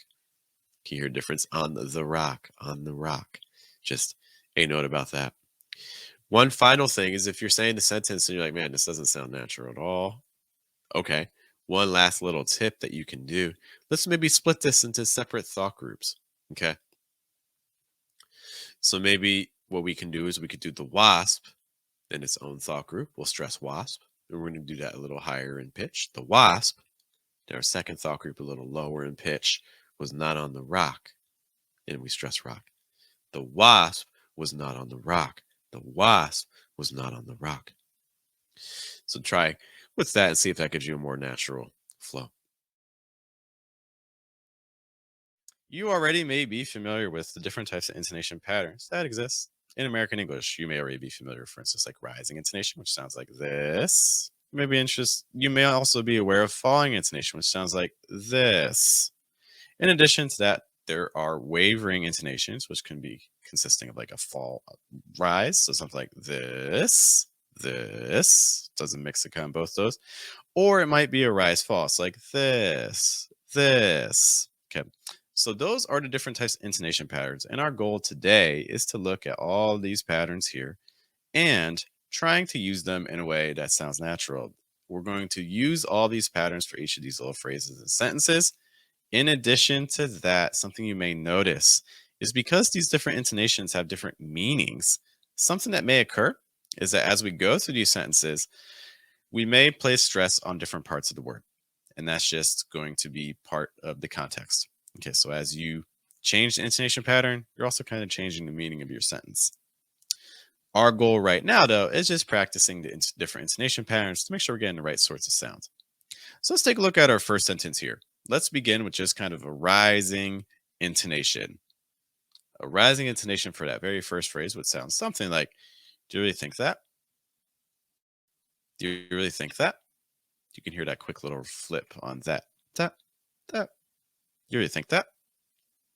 If we had a falling intonation there, it would change to something like this. Do you really think that? Do you really think that? Compare. Think that, rising. Think that, falling. Let's now add a wavering intonation to this. So a wavering intonation for this could sound like, do you really think that? Do you really think that? It's like the key part is noticing what's happened with the think that, think that. So let's do all three of those. Do you really think that? Do you really think that? Do you really think that? Can you hear the difference between all of those different intonations? Let's now try this with the second sentence. Doctor's office. Doctor's office. Intonation pattern I used there was actually a waver. Do you hear that? Office, office, doctor's office. I can do that with a rising intonation. Doctor's office, doctor's office. And I can do that with a falling intonation. Doctor's office, doctor's office. Let's do all three of those. Doctor's office, doctor's office, doctor's office, doctor's office. That's a fall. And if I want to have more of a waver, we'd be like doctor's office, doctor's office. How about our third sentence? Again, intonation here is going to completely change the meaning. Let's start with a falling intonation. Are you sure? Are you sure? You can hear that heavy fall there on sure. Sure. Sure. We can have a rising intonation. Sure? Are you sure? Are you sure? Then we can also have a waver. Are you sure? Are you sure? You can even make it waver a lot if you want, like, sure. Are you sure? And again, that just makes it sound a lot more hesitant, a lot less certain. Okay, so again, let's start with a fall. Are you sure? Are you sure? Let's do a rise. Are you sure? Are you sure? And let's do a waver. Are you sure? Are you sure? All right, let's take a look at our fourth one here. Let's start with the falling intonation again. I don't think so. I don't think so. Falling intonation. You can hear it on so. So. So. I don't think so. You can have a rising intonation. I don't think so. I don't think so. So. So. I don't think so. And we can also have a wavering intonation. I don't think so. I don't think so. So kind of like so, and then kind of wavers back up, right? I don't think so. Let's do those once more. Falling intonation. I don't think so. I don't think so. Rising intonation. I don't think so. I don't think so. And waver. I don't think so. I don't think so. How about for our last one? Let's begin with just the following intonation. It was good. It was good. Falling intonation on good. You can hear that heavy drop. Let's try a rising intonation. It was good. It was good. And lastly, the wavering intonation. Good. It was good. It was good. You hear kind of bouncing around a little bit there. Okay, so let's practice those one more time. Rising intonation. It was good. It was good. Falling intonation. It was good. It was good. Wavering intonation. It was good. It was good. So it's that a little bit of that waver. The other thing that you really want to note is that, again, all these have very different meanings. So if you're using these incorrectly, people can actually misinterpret what you're saying. We oftentimes see some of these phrases and think that they're only said a certain way, especially if we're going by a textbook. Like, for instance, you may look at that sentence like, are you sure? You might think, okay, are you sure? Are you? That's, verb subject. So this is a question. It's a yes, no question. So I need rising intonation. But what we've seen is obviously that's not the case because you can use different intonations. You can use a rising intonation like, are you sure? Are you sure? In that case, it's a genuine question. Are you sure? But if you say like, are you sure? It's still a question, but like it's expressing that I have doubts. I don't believe you. So I want to make sure that you are sure. Are you sure? And if I say like, are you sure? Are you sure? That expresses that I don't think this is going to work. I'm hesitant. I don't believe you. I'm about to do it, but I don't want to. So all these intonation patterns can happen for sentences that you may be used to pronouncing only a certain way, and they completely change the meaning of what's happening. So just be careful, pay attention to those sorts of contexts.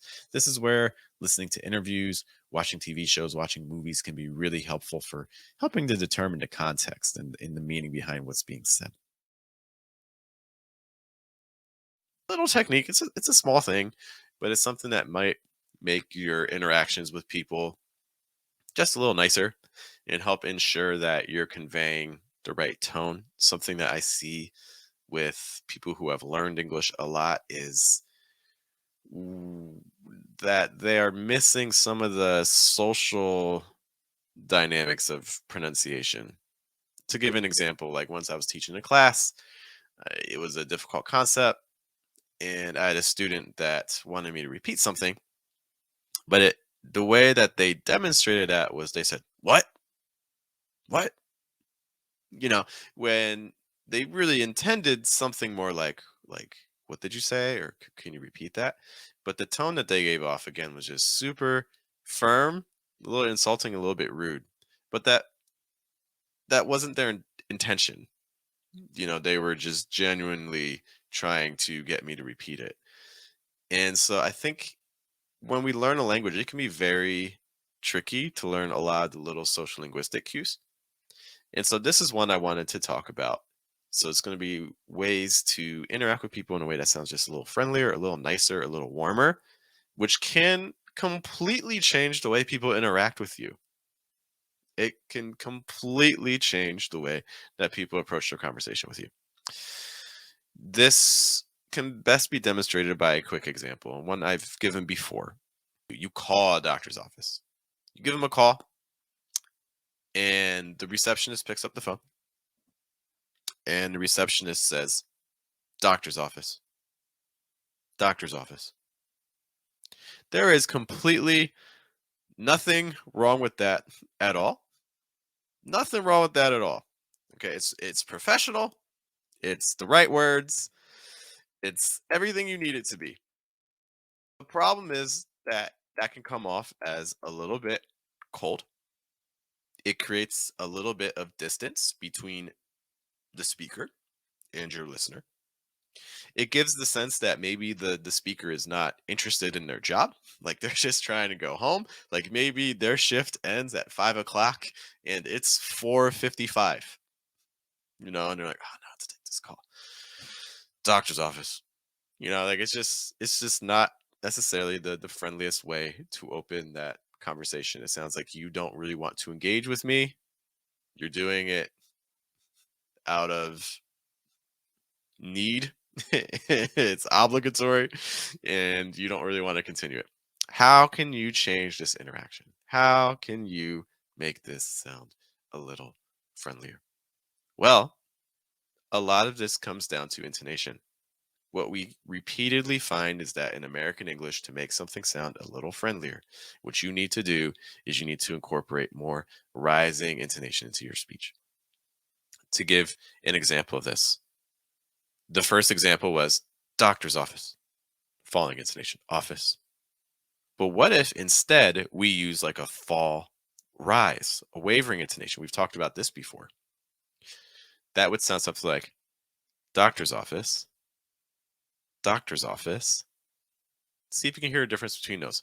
Doctor's office, doctor's office, doctor's office, doctor's office. By using that slight rising intonation, you have immediately made things sound softer. Another example, let's say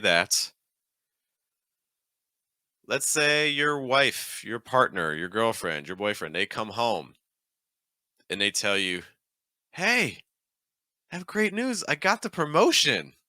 I got the new job." They tell that to you. And your response? Great. Good job. This is not it's just not a way of feeding into their energy. It's not a way of incorporating their emotions into your speech. Even if you're not particularly excited about it, and maybe you're thinking, that promotion, that job's going to require a lot of travel.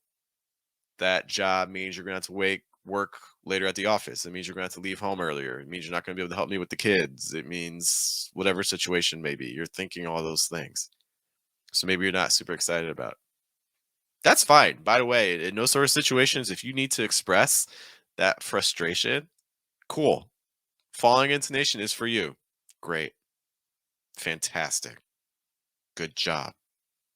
Those convey a lot of heavy emotion.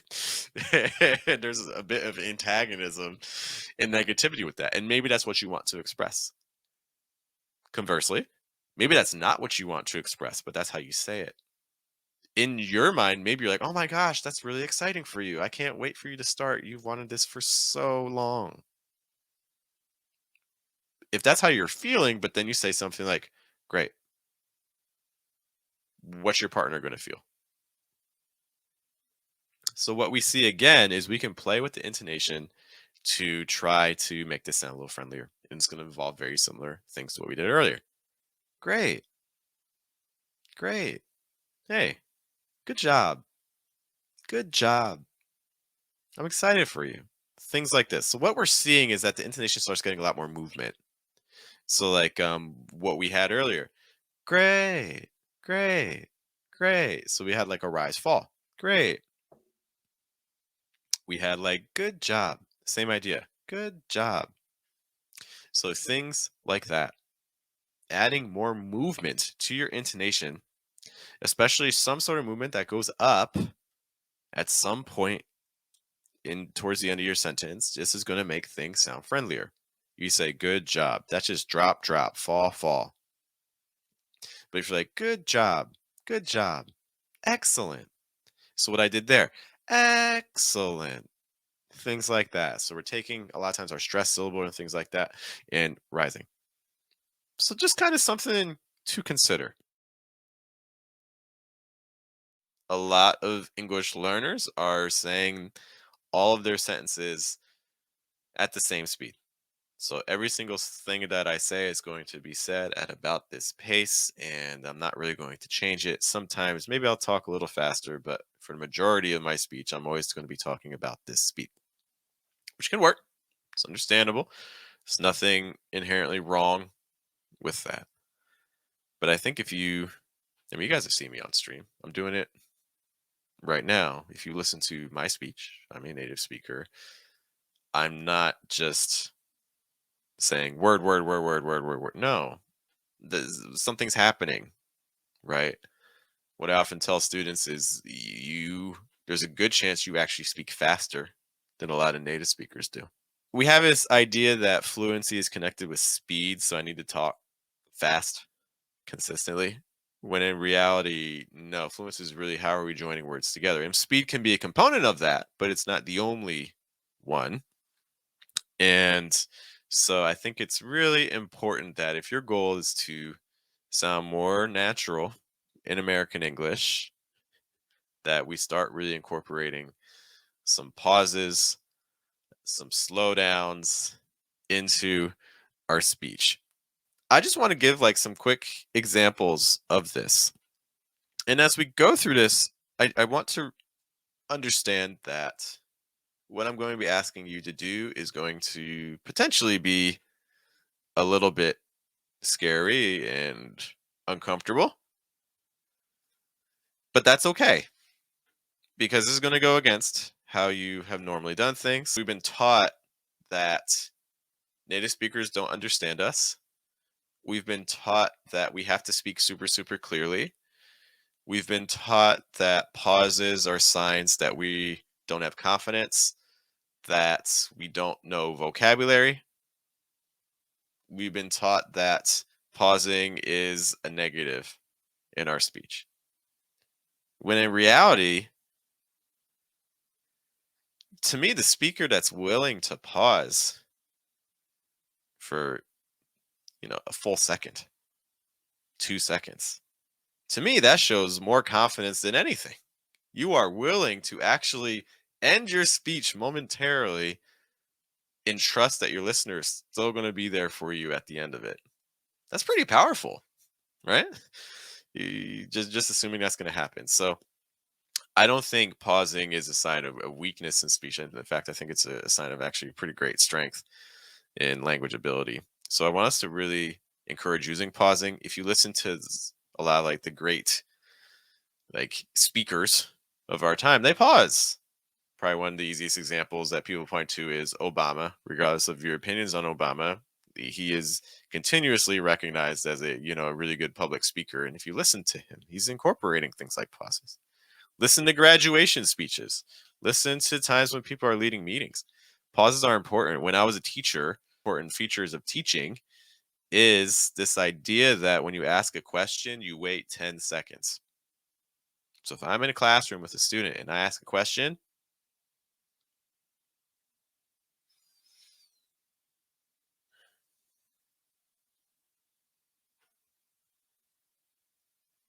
I wait that full 10 seconds. That was about 10 seconds. That's how long you wait for when you ask a question. Are you willing to do that in your own speech? Not wait 10 seconds, but are you willing to incorporate pauses? So let's just kind of do a quick example of this. We see look, followed by a comma. We see if you want to go, followed by a comma, we see go. So I imagine here I could probably treat this as 3 thought groups. You can do more or less. It all depends on context. Commas don't necessarily mean thought group. Let's imagine, though, that that's how we're going to organize it. Let's imagine that for every thought group, we're going to pause. Let's add some context to this as well. Let's imagine my wife and I have not had this battle. We're fine. But let's imagine it's you and your partner, and your partner wants to go somewhere, and you don't want them to go. And you're a little bit frustrated, and it's the end of the argument, and you're kind of you're just not caring anymore. So that's our context. So if I were in that sort of situation, I would probably be using some pauses if I wanted to say this. For instance, something like this. Look, if you want to go, go. Just like that. Again, look, if you want to go, go. And notice also, we talk about thought groups. When you change thought group, you want to change the pitch level. We're doing more of that as well. Look, down here. If you want to go, now we're high pitch, go. Something like that. A lot of times lower pitches are used to show something, make it sound more authoritative, a little angry, a little tenser. If you keep things higher, it sounds a little friendlier in general. So try that for yourself. Were you able to say that for the same length of time as I did? Let's kind of time this. I'm looking at my clock. Okay, so I'm gonna try to say this sentence over 4 seconds. I'm gonna take 4 seconds to say this sentence. There's not that many words, right? There's only 7 words here, but I'm gonna take 4 seconds to say 7 words. Let's do it. Look, if you want to go, go. 4 seconds. Time yourself. Can you match that? Now, pauses don't have to be like to show anger. They can be used to convey other emotions. Like it can be used for any emotion, really. Like maybe I really want them to go. Like maybe like I hurt myself, so I can't go anymore, but I want them to go. Okay, and they're like nervous, like, no, I don't want to leave you. It's like, no, like good. Like I know that you want to, right? So I say, look, if you want to go, go. Like, look, if you want to go, go. Like something like that. You can also use it to emphasize different words and break up your thought groups in different ways. Like maybe I'll do the first thought group ending after you. For instance, look, if you want to go, go. Something like that. Okay, so this is just another example. Anything you can pause anywhere in the right situation. I think something that people struggle with is knowing how to enter the pause and how to exit the pause. So a technique we've talked about before, common strategy that native speakers do, is first of all just have pitch differences between where you start the pause, where you end the pause. Again, like look, if you, or like want to go, go. Like situations like that really change your pitch. Okay.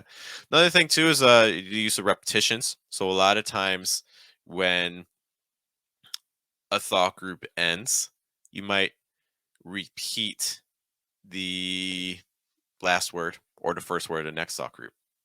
So something like, look, if you want to go, see here I just repeated if, like look, if you want to go, something like that. So that's another strategy that you're going to hear people do.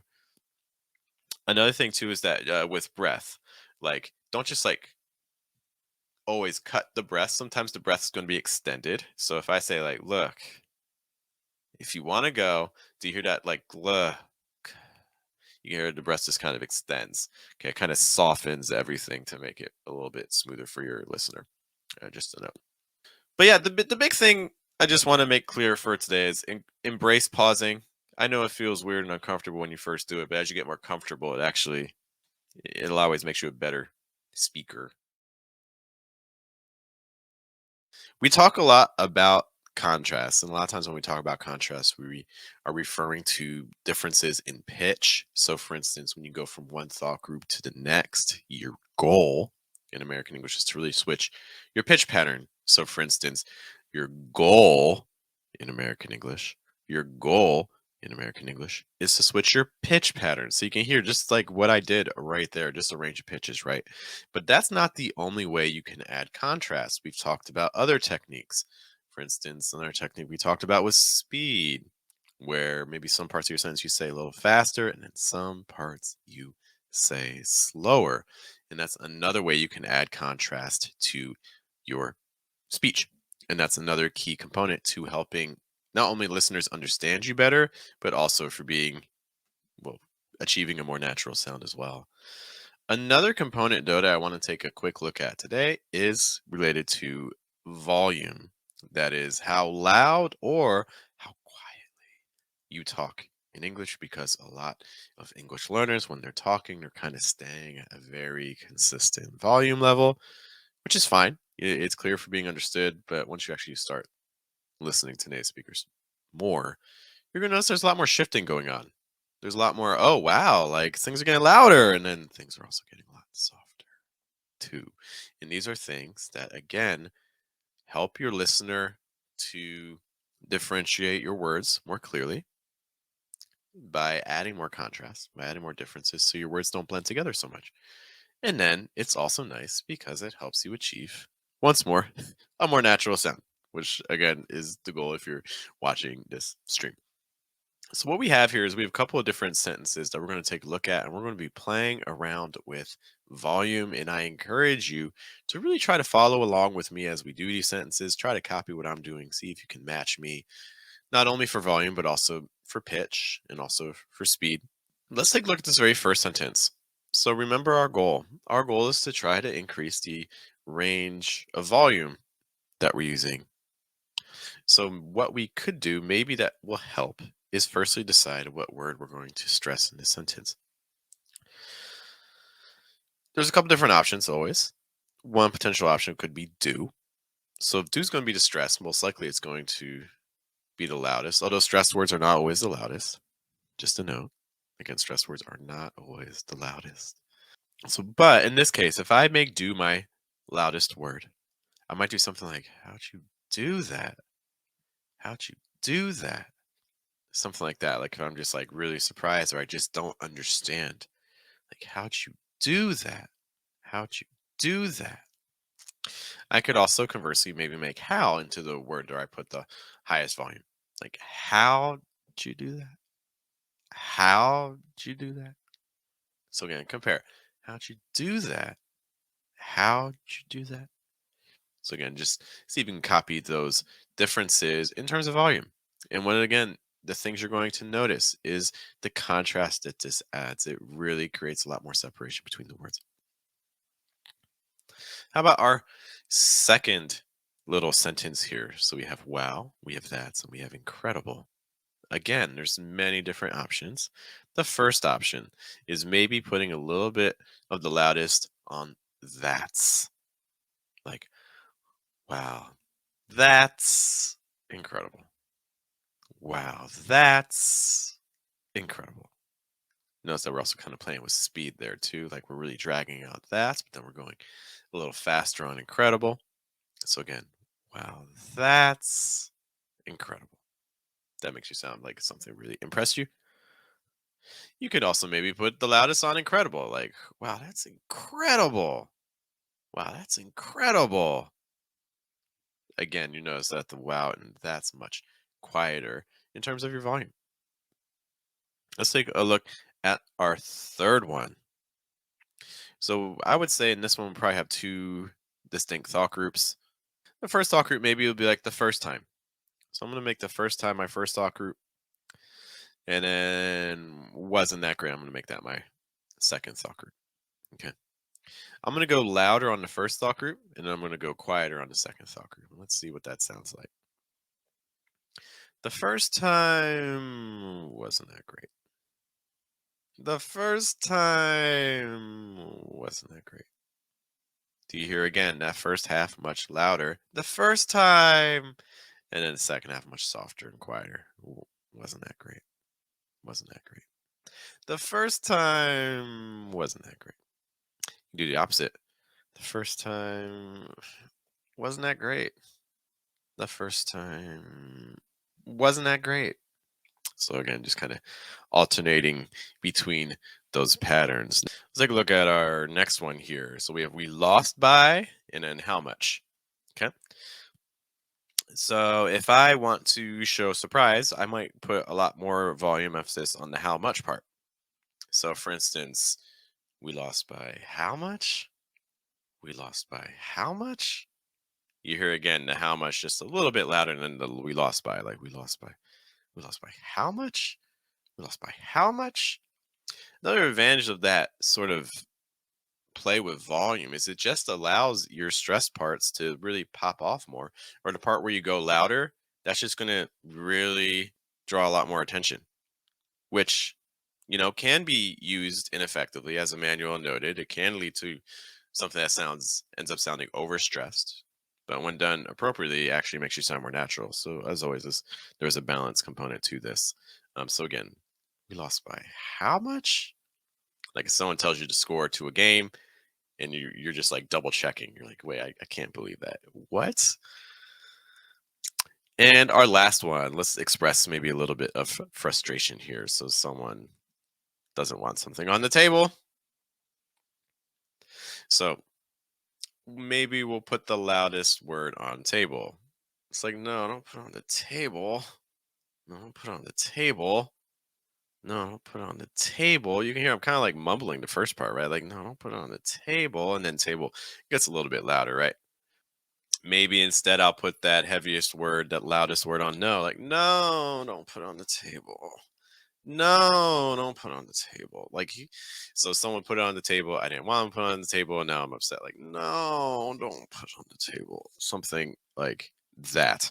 Okay, so those are some different techniques you can play with in terms of volume.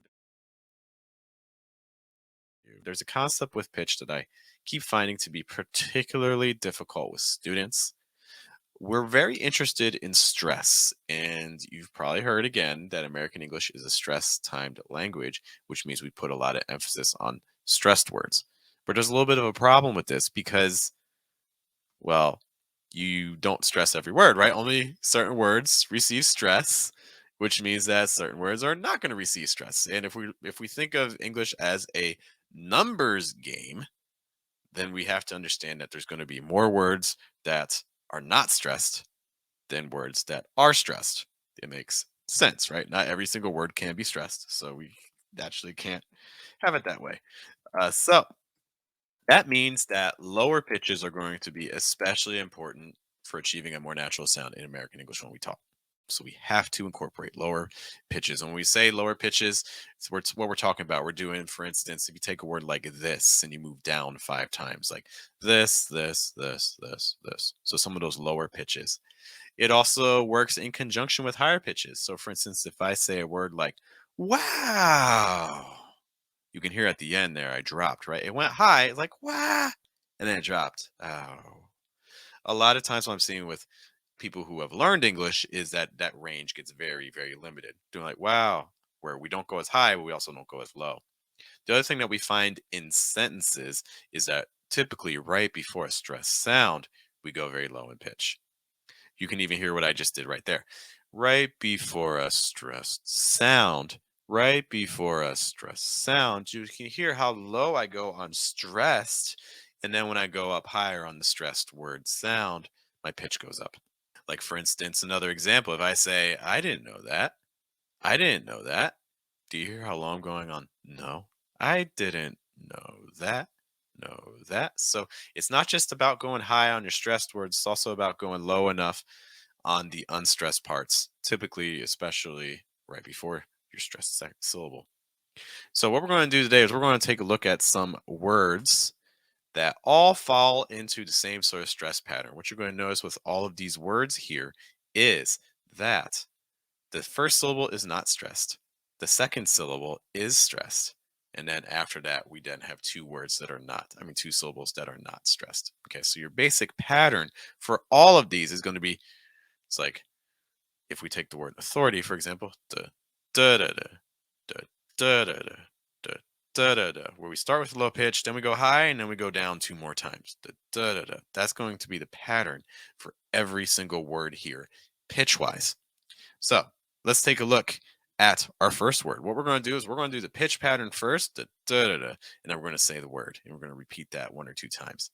Okay, our first word here, da da da da, authority, da da da da, authority, da da da da, authority. Do you notice again? Authority. So you need that E sound to be very low in pitch. Authority. We see this with the next word as well. Da da da da, capacity. Da da da da, capacity. Da da da da, capacity. Hopefully, what you're also noticing is the syllables that are not stressed. So, for instance, in capacity, we have that city after the ca. What you want to make sure is that those syllables are really, really weak. Not only are they going lower in pitch, but they're also losing a lot of strength. I'm not saying capacity, that's way too firm, not enough contrast in pitch. We're saying capacity, capacity. How about our next one? Da da da da, certificate. Da da da da, certificate. Da da da da, certificate. Our next one, da da da da, competitor. da da da, competitor, da da da, competitor. Our next one, da da da, accommodate, da da da, accommodate, da da da, accommodate.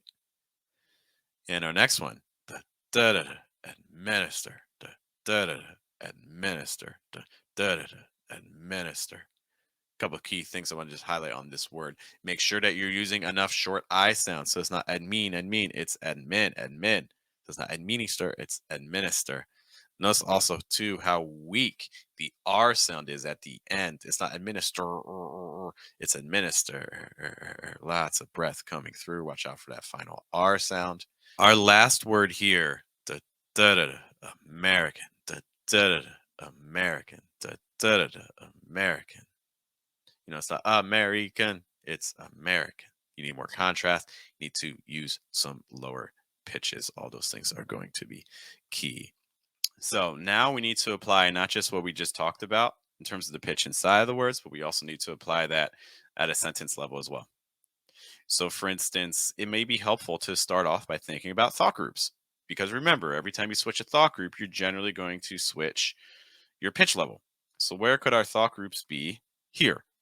Maybe what we could do, and there's so much flexibility with this, but for now, I'm thinking put it a thought group after request. So, the authorities accommodated my request.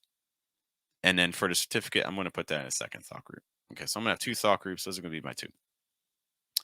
In terms of stresses, I'm going to stress request and I'm going to stress certificate. Okay, so what that means is my general movements are going to be down until I get to my stress syllables. So that first thought group is probably going to sound something like the authorities accommodated my request. The authorities accommodated my request. The authorities accommodated my request. You see how it just keeps going down, down, down, down, down, down, down, down, then up. The authorities accommodated my request. The authorities accommodated my request. And then we get our second thought group. We need to change the pitch level. So maybe what we'll do is we'll go down. The authorities accommodated my request for the certificate. The authorities accommodated my request for the certificate. So then altogether it becomes the authorities accommodated my request for the certificate.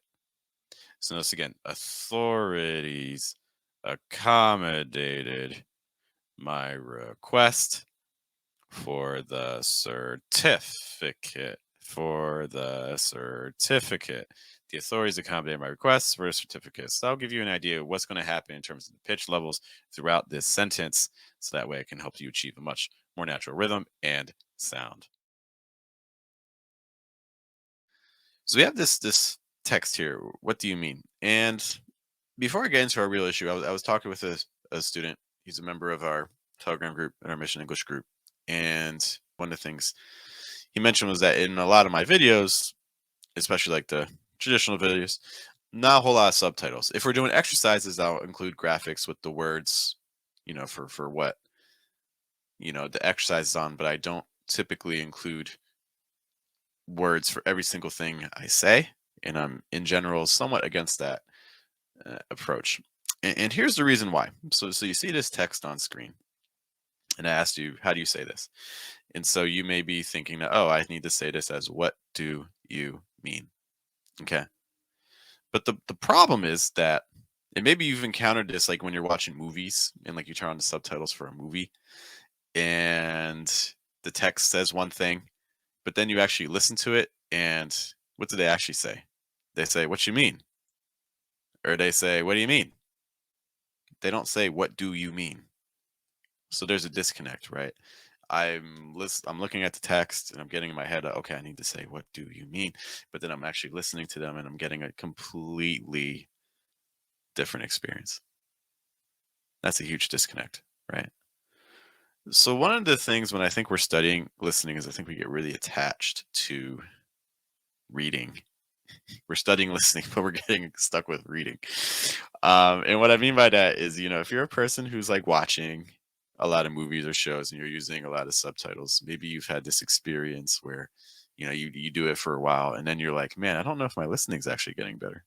Like, I think it's getting a little better, but I feel like this is a little bit slow, or I still find listening to be difficult.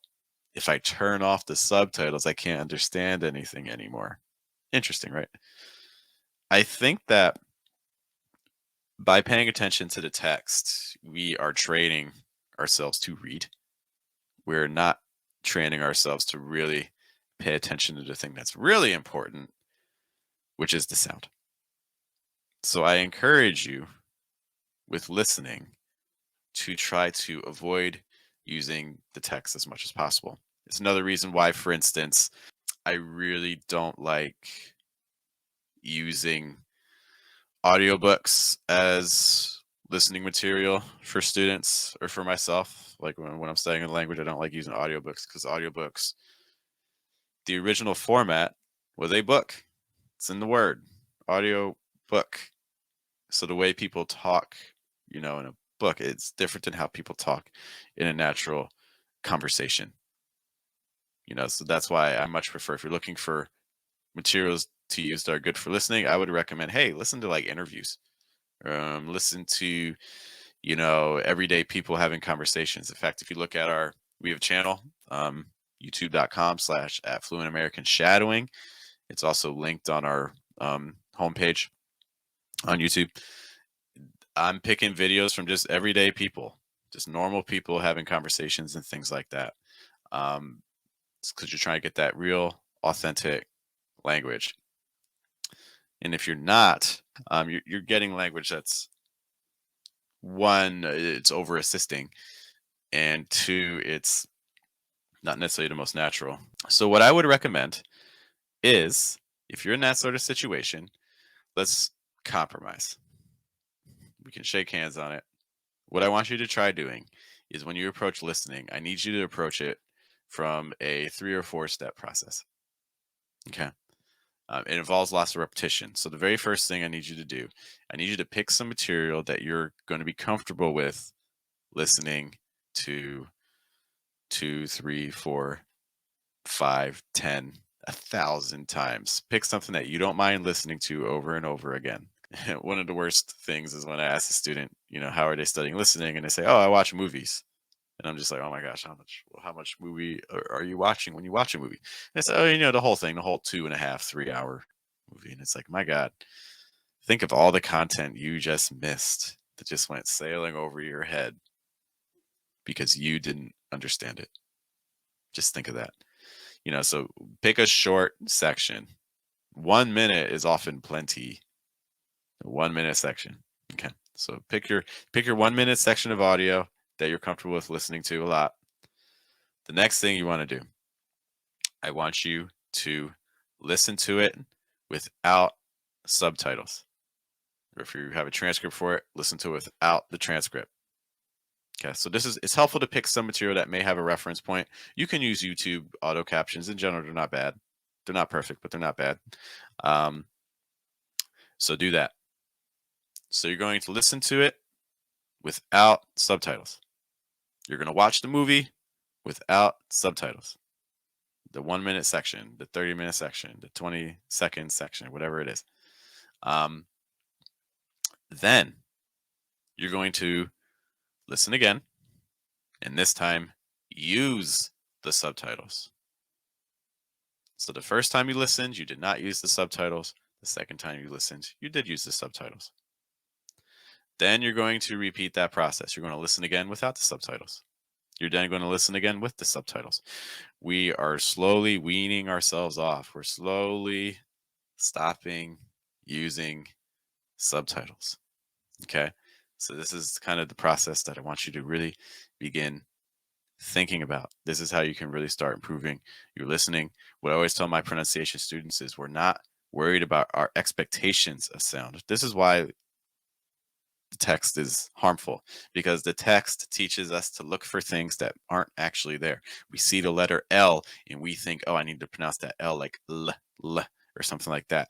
When if you actually listen to the person, when they say the word talk, they're not saying talk, they're saying talk, right? So this is one of the distractions with text. We start listening for things that aren't actually there, and we can actually convince ourselves that they are there.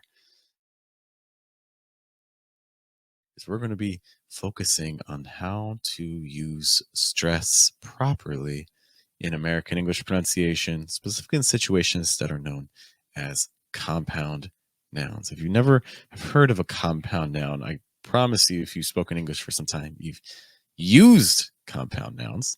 Okay, compound nouns are situations where basically they kind of work with like a lot of Asian languages do, where you might have like 2 or 3 kind of components that join together to form a single word. That's kind of what's happening here.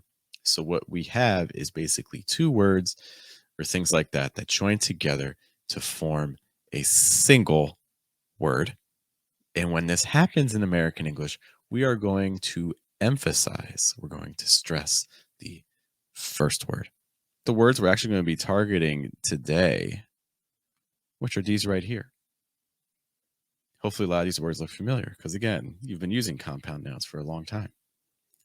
So what we're going to find, again, is that for the compound noun, the first word is the word that's going to receive stress. That means it's going to have a higher pitch. It's going to be a little bit longer.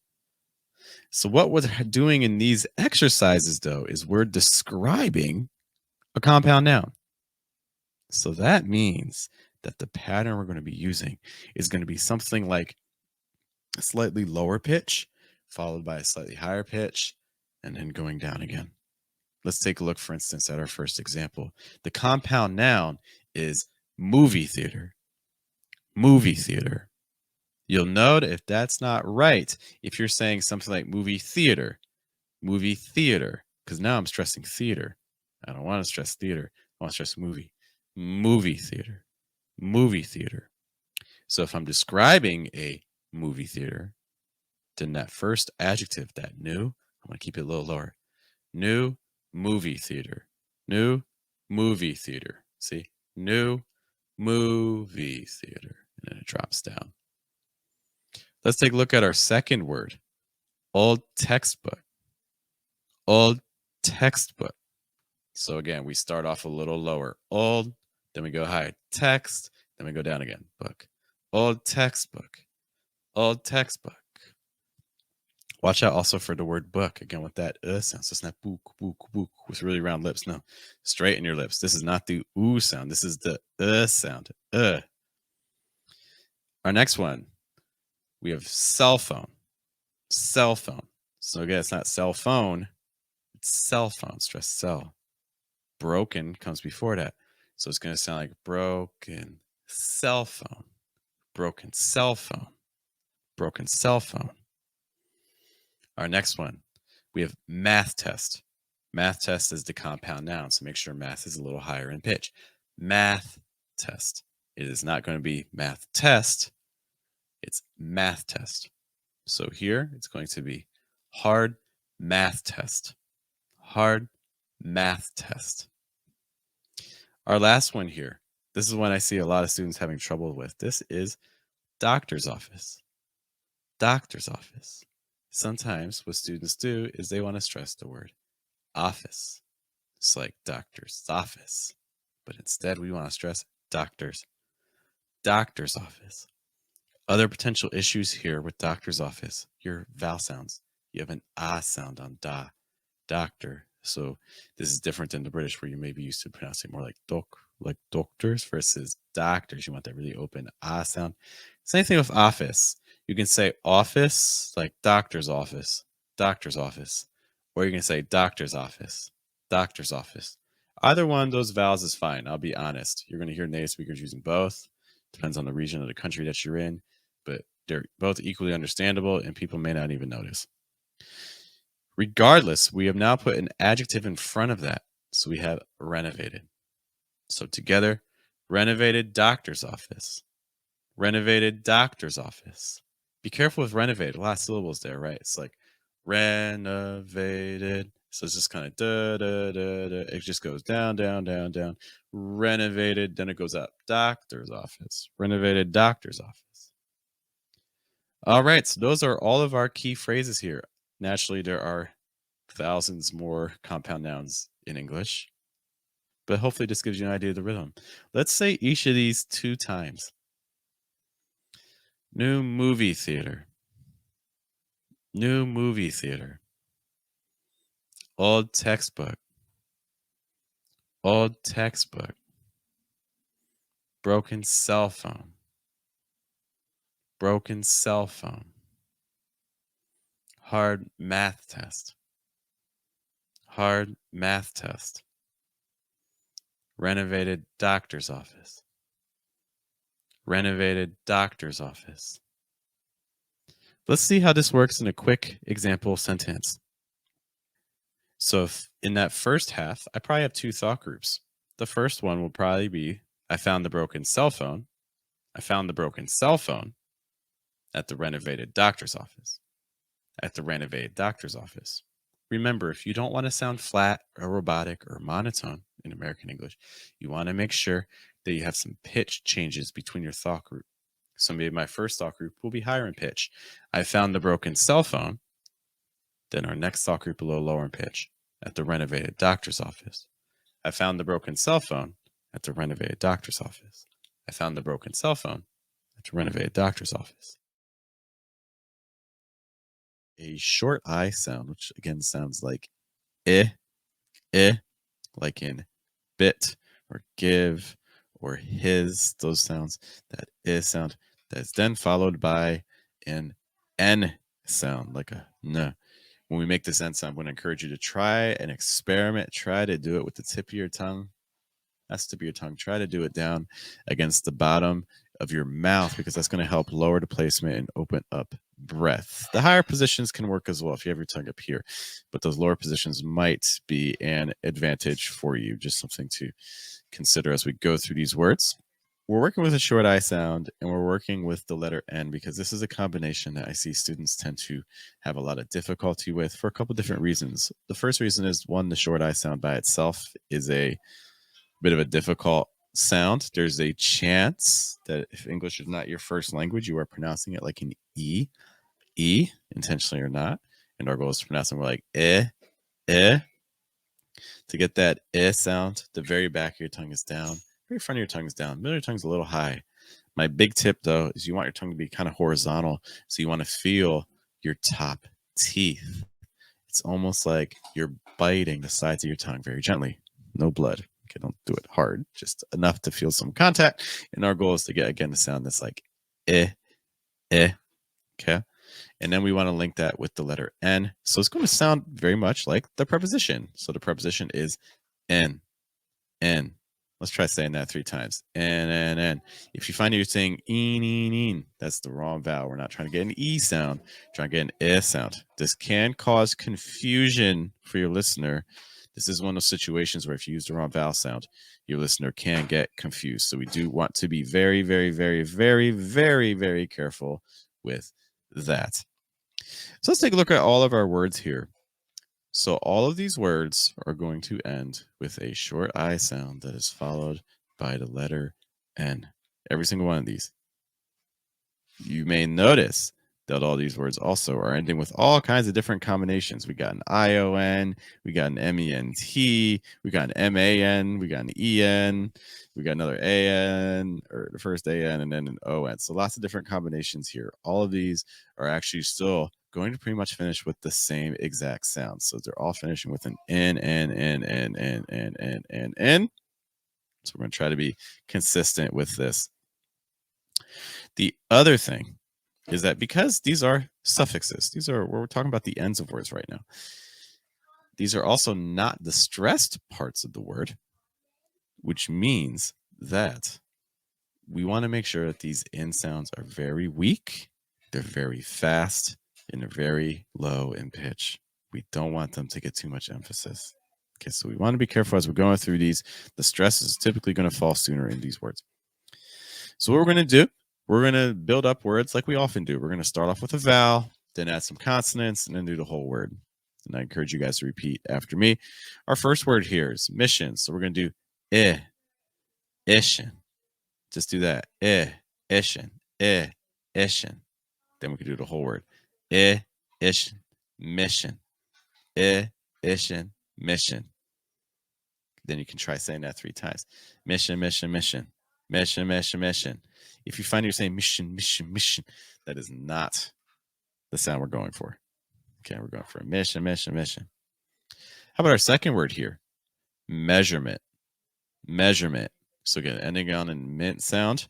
That first syllable is a meh sound. Meh. This is your S sound like in best or get. Meh. Meh. So meh, measurement. Meh, measurement. Meh, measurement. Meh, measurement. Meh, measurement. How about our next word? Action. This is our ass sound like in cat. So what you want to do is you want to have your mouth open wide, middle of your tongue's a little high. Tip of my tongue is down here. Look how big my tongue is, right? Because that's what you want. The tongue goes high. Action. Action. So again, it's the action. Action. It's action. Action. Nice crispy vowel sound there. Action. Action. Action. Action. Action. Our next one ends on man, but what we often find with man, when it is a suffix, when it goes at the end of a word, what tends to happen is man becomes min.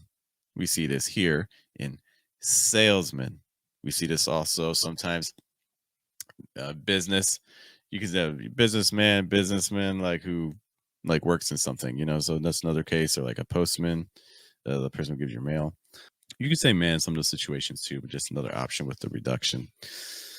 Salesman. The other thing to note for this word, so for sales, we have this A vowel that links with the letter L. The A is a long vowel. That doesn't mean much, but it does mean that when it links with the letter L, it's going to break in two parts. So it's going to be like ale, ale. Make sure that the pitch is down. Ale, sale, salesman, ale, sale, salesman. Notice again how weak the min is at the end, salesman. Our next word, broken, broken. So again, oh, bro, broken. Oh, bro, broken. Oh, bro, broken. Oh, bro, broken. Oh, bro, broken. See again how weak that kin sound is there. Similar sound to that with the O sound. And just a note as well, when you're doing that O, try not to go overly tense. It's not oh. Watch my lips when I do that. Oh. For a lot of languages have an O sound, but what they tend to do is to round the lips, especially towards the end of the diphthong. So like oh. And you can hear my placement just shot forward, right? Oh. Versus American English, I want you to keep that placement down, so it might help to keep your lips straight. Oh. So, oh, bro, broken. Oh, slow, slogan. Oh, slow, slogan. Oh, slow, slogan. Oh, slow, slogan. You may find that tricky too because of that letter L. My advice is using a dark L. Put the tip of my tongue down against the bottom of my mouth. So, slow, slow, slow. Versus if my tongue were up here, slow. Can you hear that difference? See how the placement just shoots up? Sl versus slow. That's one of the advantages of the lower tongue position. Tends to be a little easier to get a lower placement and more breath on. Slow, slogan, slow, slogan, slow, slogan. Gin. Short I sound. Gin, slogan. And our last word here is wagon. So, wagon.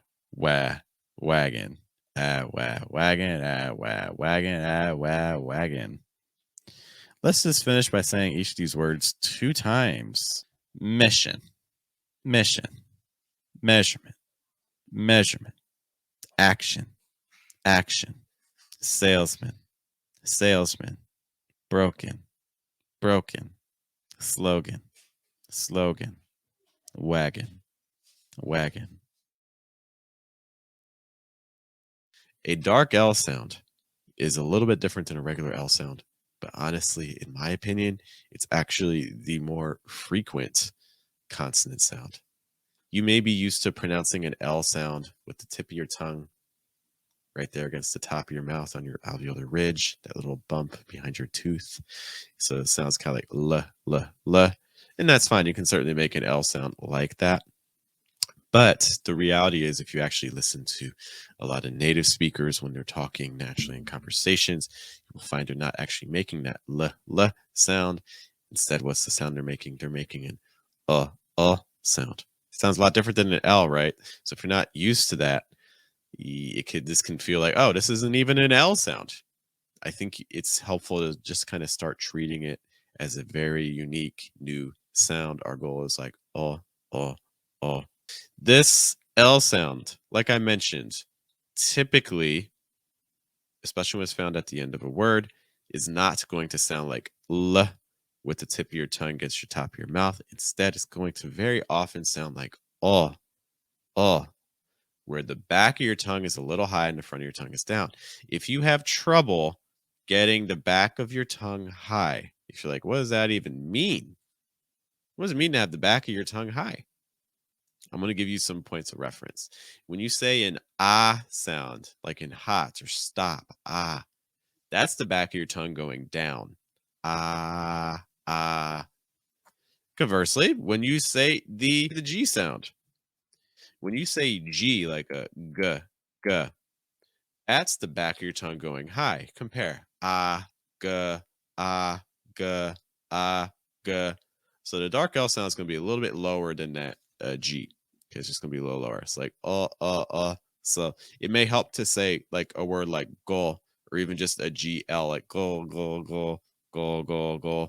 Because sometimes what some students are doing is they're just saying like or just saying like oh. It's not the same thing as an O sound. It's an O sound. Compare O, O, O, O, O, O. Towards the end, we can also do some practice just to compare those two sounds. When you're pronouncing these dark L sounds at the ends of words, one last huge tip. These dark L sounds are typically not the stress part of the word, which is very important for us because that means that we're going to go lower in pitch. It's also going to be faster. It's going to be weaker. Do not be too balanced with your pitches or your stress emphasis. We want that last part to be very fast and to be very weak. So, for instance, trouble, trouble. Notice I'm not saying trouble, trouble. No, it's trouble, trouble. It's very fast and weak. It's just a quick buh, buh, buh. May help it even if you just like whisper it a little bit. Try to get it even weaker. Buh, buh, buh. Trouble, trouble. The next one, level, level. Notice again, it's not level, level. It's more level, level.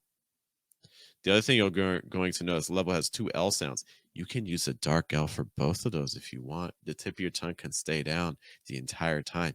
Level, level, level. I don't know if you can see it. It's my tongue down.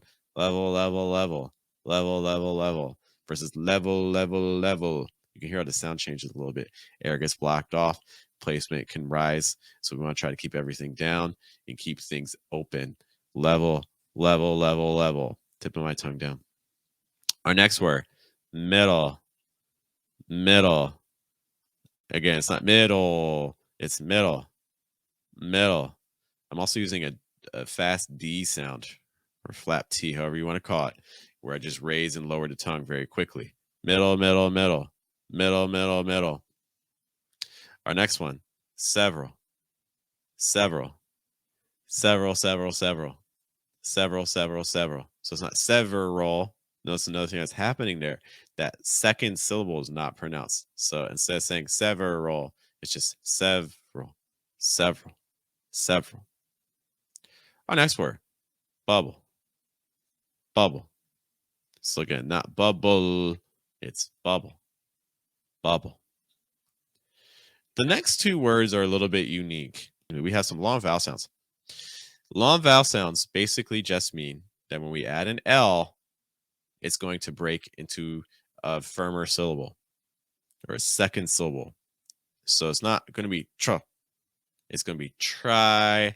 And then we're going to add a very light, fast, dark L again. Oh, trial, trial, trial. It's not trial. It's trial. Notice it's like two syllables pretty much. Trial. And our last word, feel, feel. Again, I strongly recommend having the tip of your tongue down here. So it's not feel. It's going to be feel, feel, feel, feel, feel. A couple of additional words that we've gotten. We have valuable, valuable. Two dark L sounds again. So I recommend for both of those L's trying to keep your tongue down.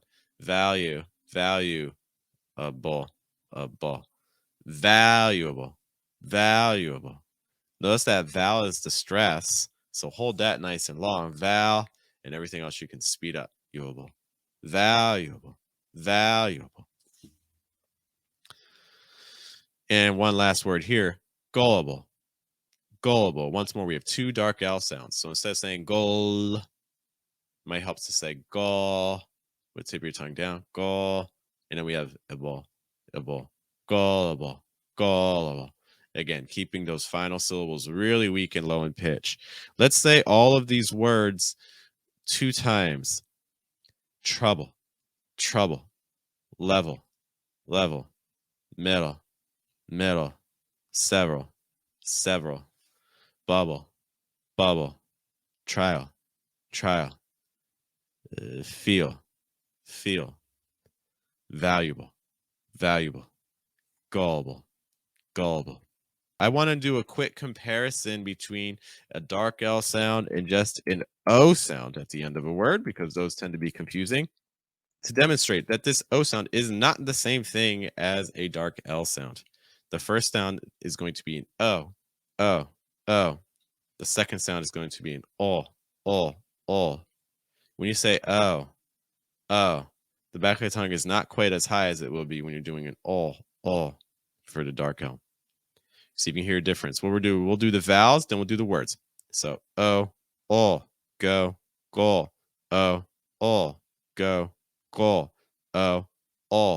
so, sol,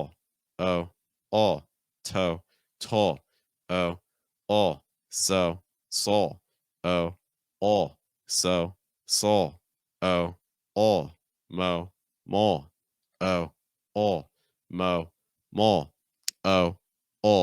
row, roll.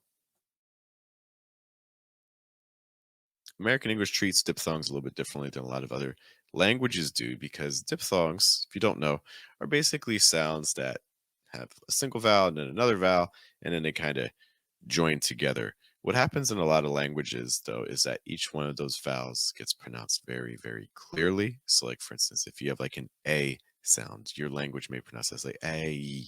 Or if you have like an O sound, you might have like an O, and things like that. What we see American English do that's a little bit different than other languages, however, is that in American English, what we often find is that the sounds get a little bit more compressed. It's almost like we want to combine everything into a single sound. And the results of that is something that is just going to be involving, one, a lot less mouth movement, and two, a lot less shifting in terms of the actual sound. We're trying to squeeze it all together into a single sound, in my opinion. So I want to kind of demonstrate this for you by taking a look at some very, very common diphthongs that you're probably already familiar with, but maybe you're pronouncing with some tension.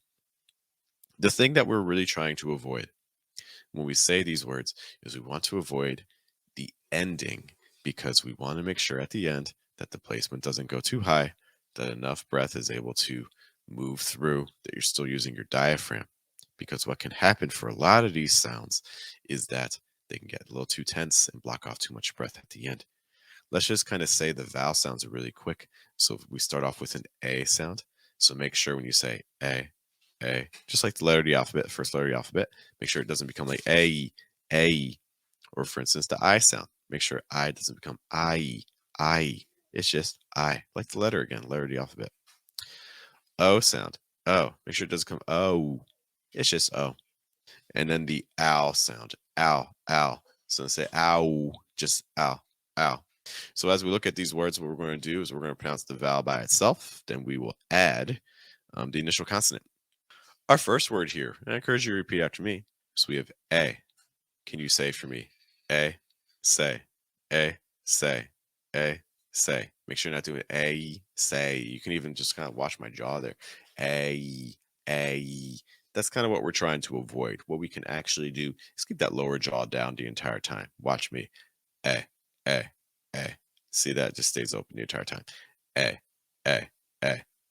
Say. A, say. A, say. And next one, I sound. I. So notice it gets not I. It's just I. Not a lot of movement there, right? So I. sigh, I, sigh, I, sigh. Next sound is your oi sound. Oi, oi. So it's not oi, it's more oi. One of the things we're also doing too, in case you're not noticing, is trying to maintain a low placement, project from a lower position the entire time. So again, oi, soy, oi, soy, oi, soy. Next sound is the O sound. O. So again, it's not O. Oh, what a lot of students want to do with this is they want to finish with very round lips, like oh. And we're going to try not to do that. One of the reasons we're not doing that is, again, because a lot of people's first languages has that sort of movement. When you do that, it's very easy to kind of shift back into your first language placement, which is something we are trying to avoid. So instead of doing that, we can still achieve very natural sound by, instead of rounding our lips at the end, keeping the lips a little straighter. So instead of doing oh, we're doing oh. See? Oh. Compare. Oh. Oh. Hopefully you can hear the placement difference between those. You can finish with a round lip. Okay, that's not to say that round lips are wrong. It's just if you finish with round lips, make sure that you're keeping your placement down and the breath flowing. So again, not oh, more oh, oh. So let's add the S before that. So can you say like oh, so, oh, so, oh, so. And our last one here is the ow sound. So ow, sour, ow, sour. It's like ow, sow, sour. Another thing we want to practice is just linking that ow sound to an R. It's like ow, hour, ow, hour, ow, hour, ow, hour. And I'll show you my lips for that as well. So again, ow, hour, ow, hour. Notice again that my lips can stay pretty straight as I do that. So ow, hour, ow, hour, sour. So some people may have heard of long vowels and may have heard of short vowels. And they hear this and they think it's all about length and how long you need to hold your vowel sounds for. And the truth is much simpler than that. So we're going to be going into the secret behind short vowels and long vowels and what does that actually mean. I have to be honest with you, the truth is it's not about vowel length. A long vowel is just as long as a short vowel. Long and short do not have anything to do with time. These are names given to the concepts. You actually can pronounce each type of vowel, a long vowel and a short vowel, for the same amount of time. For instance, if I say food, I can also say foot, food, foot. I'm not making my oo sound longer just because it's considered a long vowel. Where the concept of long vowels and short vowels becomes more useful is situations, for instance, when we add the letter L. When you have a long vowel that is followed by the letter L, what is going to happen is you're going to pronounce your vowel sound, and then you are going to finish with an sound. So you'll pronounce your vowel. For instance, we mentioned the oo sound is a long vowel, so we'll do like the oo, oo, and then when we add the L, it's going to break into all. So like ooh, ooh. Now some of you may be like, but Jeff, if we add an L sound, shouldn't it sound like fool, l? Where is that L sound? But the reality is that the letter L in the middle of words and at the ends of words very often does not make a L sound. It makes an sound with the back of my tongue a little high and the front of my tongue can go down. It can go high too. I usually pronounce it with my tongue down. And again, the sound is So for instance, again, if we have an oo followed by an L, it becomes ooh. We see this in words like cool or school or fool. Let us look at some example words. We're looking at words here that all begin with an S type sound. I'm going to just say the vowel, then I'll say the vowel with the dark L, and then we'll do the whole word. So, ale, stale. Let's do that a couple times. Ale, stale, ale, stale, ale, stale. You may notice that as I get to the dark L sound, another thing I do, because it's not the stressed part of my word, I generally go down in pitch. Say ale, ale. I also do it fast. I also do it weak. Let's look at the next word. So we have style. So we'll do I'll style, I'll style, I'll style, I'll style. Okay, again, we have the I followed by the O. When you make your I sound, this is a diphthong, but don't go crazy tense at the end. So it's not I, it's going to be I, like I. It's not I. It's I. Just a note. The next long vowel is the E sound. E. So again, eel, steal. Eel, steal, eel, steal, eel, steal. Okay. Our next one is spoil, another diphthong. When you do your oi sound, it's not oi, it's oi, oi. Try to like smush the two vowel sounds together. Try to just make them into a single sound rather than two separate sounds. And that may help. Oi. So oi, oil, spoil, oi, oil, spoil, oi, oil, spoil, oi, oil, spoil. Our last word here is spool. So it's the oo sound with a dark L. When you're making the oo sound, my big recommendation is to try to keep your lips straight, because if you round your lips, you may shift back into your first language placement. You may also block off breath in the throat, and we want to try to keep things low in placement and open. So again, oo, spool, oo, spool, oo, spool, oo, spool, oo, spool. And I'll do this for you as well so you can see my lips again. Try to keep lips a little straight. Ooh, spool. Ooh, spool. It's just a note there. Let's go through these words one more time. Stale, style, steal, spoil, spool. Stale, style, steal, spoil, spool. Stale, style, steal, spoil, spool. Let's compare now short vowels and long vowels, especially with connection to the letter L, and see if you can hear a difference. Let's do the long vowel linked to L, then the short vowel linked to L, and then the words. So eel, ill. Can you hear the difference? Eel, ill. Steal, still. So those are the first two words. Eel, ill. Steal, still. Eel, ill. Steal, still. Eel, ill. Steal, still. How about our next pair? We have the word fail, and we have the word fell. So ale, L, ale, L, ale, L, ale, L, fail, fell, ale, L, fail, fell, ale, L, fail, fell, ale, L, fail, fell. Our last pair, we have the ool sound and the ul sound. So fool versus full. Ool, fool, full. Ool, fool, full. Ool, fool, full. Can you hear the difference between those? Steal, still, fail, fell, fool, fall. Those are going to be very key. It's very easy to kind of make some mistakes with these. And unfortunately, you can't confuse native speakers you talk to if you use the wrong form.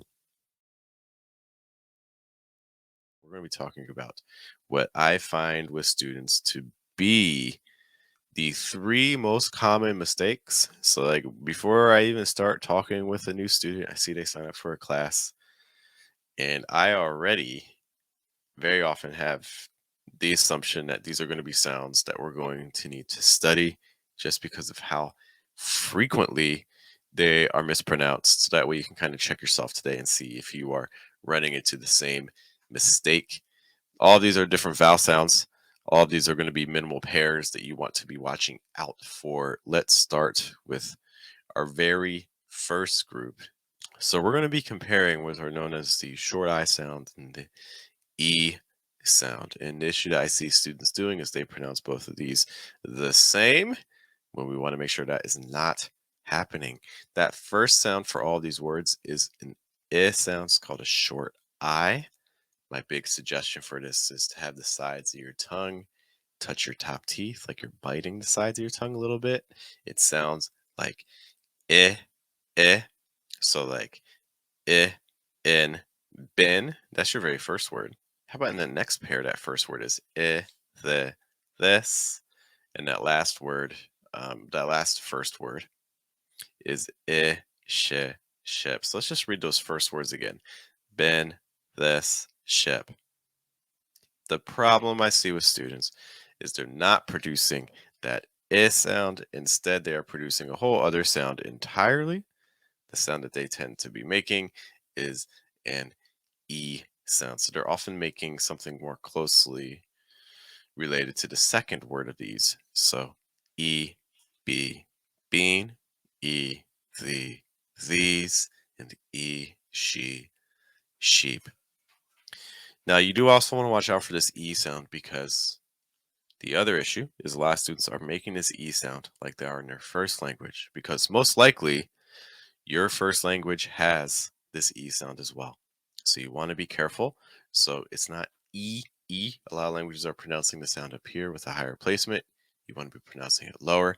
E, E. So it's not E, it's more E. Okay, so it's not bean, it's bean. It's not these, it's these. It's not sheep, it's sheep. So watching out for those. Let's run through the minimal pairs. Been, bean, this, these, ship, sheep.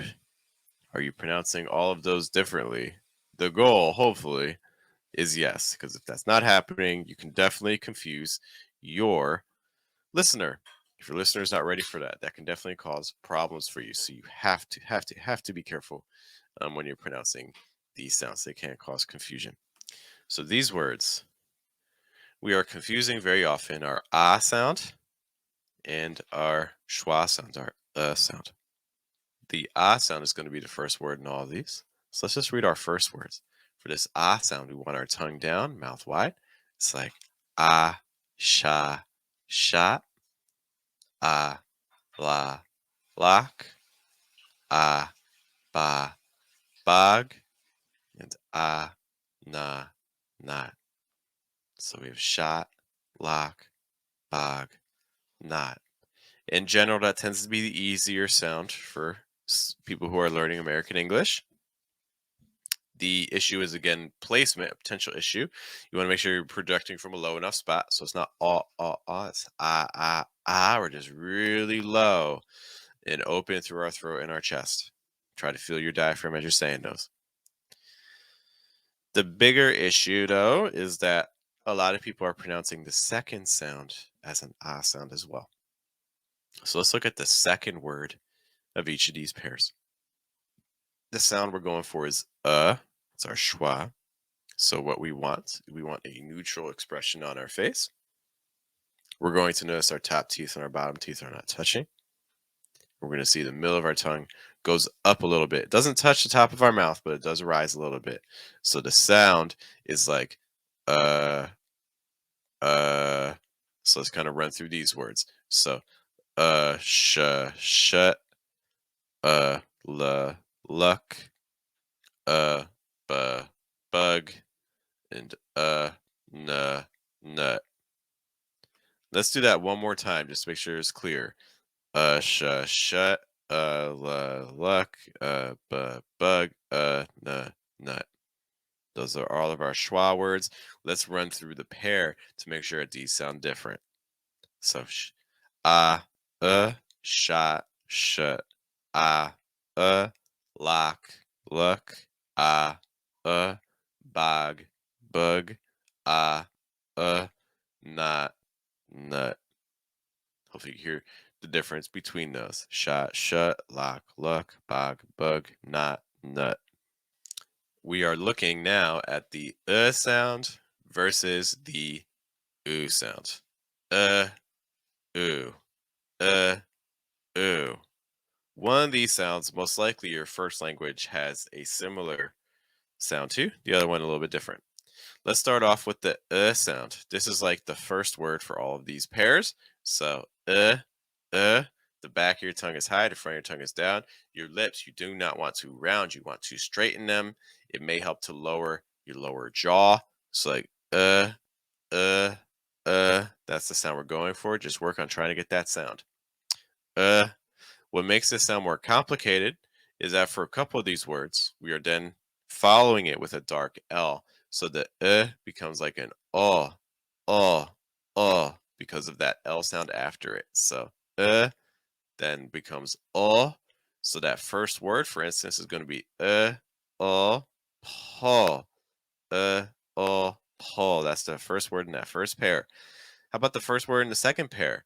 We have fall, fall. Then our last pair, we have that first word, goods, goods. So those first words again, paw, fa, goods, paw, fa, goods. How about the second pair? The second word in each of these. So that's going to be your oo sound. Ooh. Most likely, this is similar to your first language, but you don't want to project it the same way. So it's not going to have the same exact sound. It's not ooh, ooh. A lot of first languages have very round lips and they shift that placement really far forward. We want to try to avoid that. It's not ooh, it's going to be more ooh, ooh, because again, we're using a lower placement. So you don't want to make an ooh sound in American English. We're looking more for ooh, ooh. Okay, back of your tongue high again, front of your tongue down. I recommend keeping your lips pretty straight. I wouldn't recommend rounding your lips too much because that may send it back to your first language. So again, ooh, ooh. Okay. So we again see a lot of L's with these. So when an ooh links with the letter L, it's going to break into two parts like ooh all, ooh all, ooh all. Do you hear it ends again with that all sound? So like ooh, then an all when you have an L after it. So that first word, ooh, ool, pool, ooh, ool, pool. How about the second pair? Second word, ooh, foo, fool, ooh, foo, fool. And our last word, ooh, goo, goose, ooh, goo, goose. Let's run through these again. So, ool, paw, pool, ool, full, fool, uh, ooh, goods, goose. Let's run through those entire words. Paw, pool, fall, fool, goods, goose. Some notes for this. For the first sound in all of these pairs, the first sound is our sound. Like in that's that first word, bed. That's that first word of the next pair, rest. Words like that. This is also the sound that comes before a lot of letters like S and F and M. This sound, I have a couple quick tips for you. It's kind of a contradictory sound. We want a lot of air moving through our throat and our chest. We don't want a lot of air moving through our mouth. So what we're going to do is we're going to raise the back, the middle, and the front of our tongue all high. Okay, so our tongue's going to be in a higher position to block a lot of air through here. But we're going to keep things open through our throat and chest areas. The other thing that's going to help with this, you want to keep your mouth more closed. So close your lips. The last thing that may help, we want our tongue to kind of go horizontal. So something that can help, we've been doing this a lot in our group, is we've been, see what I just did? I don't know if you can see that. That's my tongue in between my teeth. So we're biting gently the sides of our tongue. So we're combining all those things and we're trying to use a low placement. And the end sound is going to be like an uh, uh, uh. Okay. So let's try to go through all of these words really quick. Let's do the first words of all these pairs because these first words are the ones that have the sound. Okay. So our first word, be, bed, be, bed. If your placement's too high, if you're projecting from up here towards the top of your throat, maybe back of your mouth, it's going to sound like bad, bah. But we don't want bah. Also, if your mouth's too wide, bah. No, we want to close that mouth more, bah, because we're trying to block that breath. So let's do that a couple times faster. Bed, bed. How about our second word? We have the word rest. So it's going to be the same idea. Placement down the entire time. I know there's other consonants, but we don't care about consonants. We care about the vowel sound.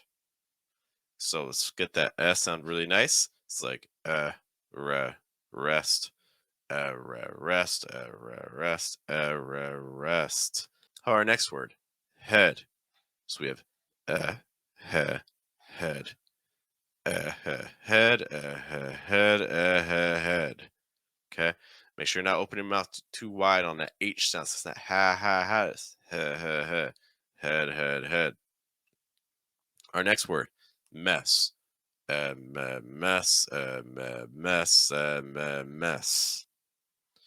And our last word, first word, last pair, Texas, the state in the U.S. Texas. Texas. Texas. Texas.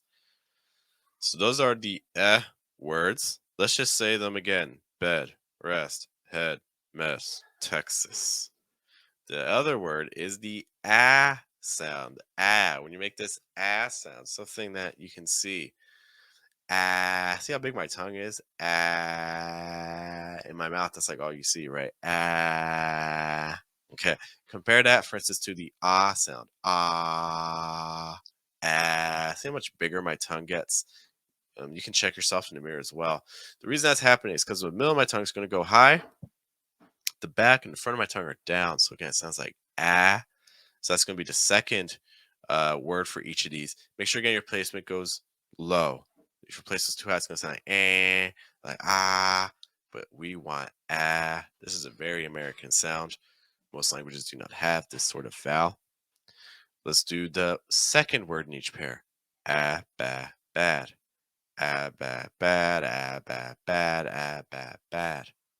Our second pair, second word, rash. Rash. Next group, had. Had.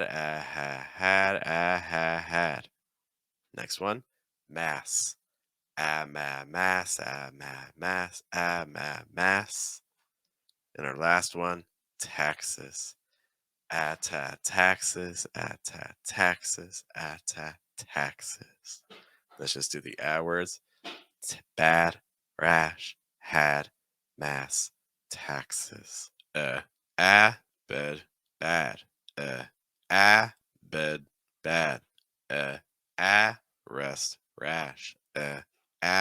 Rest, rash. Head, had. Head, had. Mess, mass. Mess, mass. Texas, taxes. Texas, taxes. Let's take a look at these vowel sounds that, again, tend to be a little bit confusing. Let's start off with the first word in all of these pairs, which is the sound, like in a word, like book or good. This some like mouth position things that may be a little bit helpful. Getting the back of your tongue just a little bit higher. Okay, so the back of your tongue's a little high. The very front of your tongue is down. Okay, keep it against the bottom of your mouth. The key for this is you want your lips to be straight. You don't want your lips to be round. It's not ooh. It's Okay. Something that may help is smiling a little bit to try to get your lips a little bit more horizontal. Because and as always, we're trying to use a low placement. If your placement's too high, it's gonna sound like ooh, or like something like that. But we want a low placement like So what we're gonna do, let's just kind of say all the first words in these pairs. And what we're gonna do, we're gonna do the vowel, then we'll add the first consonant, and then we'll do the whole thing. Okay. So our first one here, can you say, repeat after me? So book. Again, book, book, book. Let's take a look at our second one. Second pair, first word is the word should. So we have should. Should. Make sure again you're not getting like ooh shoo. No, make sure you're not doing sure. No, you want your lips really straight and a little bit more closed than that. So again, it's not ooh or like ooh, like It's That's the sound we're going for. Don't worry too much about mouth position. Your goal right now is to try to just get the sound. Try to get the sound. And again, using a lower placement. So again, should. How about our next pair? First word is hood. So hood. Hood. Hood. Hood. After that, we have the word cook. So again, next pair, first word, cook. Cook. After that, next pair, first word, we had the word look. Same idea. Look. Now, look can be a little bit careful because we have that L sound to start. So my big recommendation for that L sound is actually keep the tip of your tongue down. I would treat it as a dark L. You can use a dark L at the start of words. Pretty much any L can become a dark L. So instead of saying look, more look. That's the tip of my tongue down.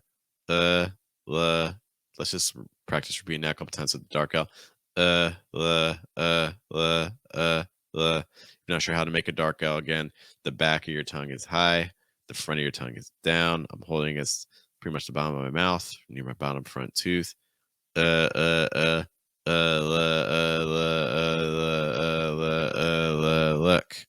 Let's try saying look 3 times. Look. Because if you're doing that higher tongue position, you might get something like look, and that's not the sound we're going for. Is look. The other thing that may be happening too is you may be shortening your vowel too much. So it's not look. That's you basically have like no vowel there. Try to lengthen your vowels. American English really needs long vowels. Look. Then our last pair here is the word good. So again, we'll do the sound, then add the G, then add the D. So good. Let's say all of those first words for all of these pairs again. So we have book, should, hood, cook, look, all of those. Let's take a look at our second word for these pairs. So the second word in each of these pairs is called a schwa. Okay, in American English. Again, it's American English based, not British English based. The sound we're going for is like an sound. Like, you've ever heard that sound? People make it when like they're thinking. They're just like or they're like things like that. That sound is the schwa. To make this sound, a couple of key things that'll be helpful. We want to relax, our jaw. Okay, some ways you can tell if you're relaxing your jaw. You putting your face into a neutral position, so not smiling, things like that. You're going to notice your top teeth and your bottom teeth don't touch. You're also going to notice that the middle of your tongue is going to kind of rise up a little bit, but it's not going to touch the top of your mouth. And again, as always, we're trying to project from a low placement. Lots of breath coming through. The goal is to get a sound again. If we're doing all of those things, again, teeth not touching, relaxed jaw, middle of the tongue slightly rising, the sound we're wanting to get is like an if you're like that means we're really high placement wise, so we need to drop that. It's like so we want to be down here. Okay, let's do a similar way of handling these words as we did earlier. We're going to do the schwa, then we're going to add a consonant sound, and then we will add the rest. So our first word here is the word buck. Sorry about that. So our first word is buck. So if we have this, it's going to be like buck, right? Buck. Let's do that a couple times. Buck. Again, that's the second word in the first pair. Our next word is the word shuck. It's like shuck. Shuck. Shuck. After that, we have the word hut. Hut. Hut. Hut. After that, we have the word cup. Cup. Cup. Cup. Then we have luck. Same idea as I mentioned before. I'm going to use a dark L. I'm going to keep my tongue down. Because it's like luck. Then guts, the last word, last pair. Gut. All right, we have now gone through our schwa sounds. We have gone through our sounds. So that means we are now ready to do our word pairs. And to handle our word pairs, we're going to do it like this. I'm going to do the vowel sounds by themselves. So I'm going to do an sound, then an sound, and I'm going to do the pair. I'll do that 2 times for each word. So book, buck, book, buck. Should, shut. Should, shuck. Hood, hut. Hood, hut. Cook, cup. Cook, cup. Look, luck. Look, luck. And our last pair. Good, gut. Good, gut. Talking about dark L sounds, we're talking about them at the ends of words and how, when you have these at the ends of words, what you want to do is you want to say them fast, you want to say them weak, you want to say them potentially with the tip of your tongue down. You don't have to do that, but it's possible. The first words of all these groups have this dark L at the end. So this kind of give you a quick crash course. And if you're interested, you can go back and look at yesterday's stream. We have rubble, double, shovel, bubble. So you notice it's not like rubble, double, shovel. Those all sounds are just way too strong. You want it to be weak, fast, and lower in pitch. So those are things you want to be considering there. Let's just see what else we have going on here. So our big focus today is going to be comparing dark L's at the ends of words versus an O sound. From working with students, I know this can be a difficult combination. Sometimes instead of making a dark L at the end of words, what students do is they're like, oh, it's just kind of like, it's just a vowel, so I'm just going to make an O sound. Or I think I'm making a dark L sound, but I'm actually making an O sound. These are things that do happen, and we're going to try to fight against that a little bit today, okay? Because these are different sounds. So the second and third word of each of these groups should sound different. Okay, it's an all sound versus an O sound. Let's just kind of practice making those a couple times. All. That's our dark L sound. That's the sound that you're looking for at the end of words. All. This is in contrast to the O. Hear a difference between all, all, all, How do you hear a difference between those? The O sound is a diphthong. So if you get a little bit of movement going, that's okay. You don't want it to be exaggerated. You don't want to do like, oh. It's a little bit too much because for that O sound, you may raise your placement, you may tense up, you may block breath. And those are all things we're trying not to do. So I would recommend minimal movement, but you will see that at the end, a little bit of an open sound. Oh. And then when we switch to all, you can close your mouth slightly more if you want. You don't have to, but you can. The back of your tongue, I would raise just a little bit higher than where you have it for the O sound. Oh. So I'm saying that all sound, the back of my tongue's a little high.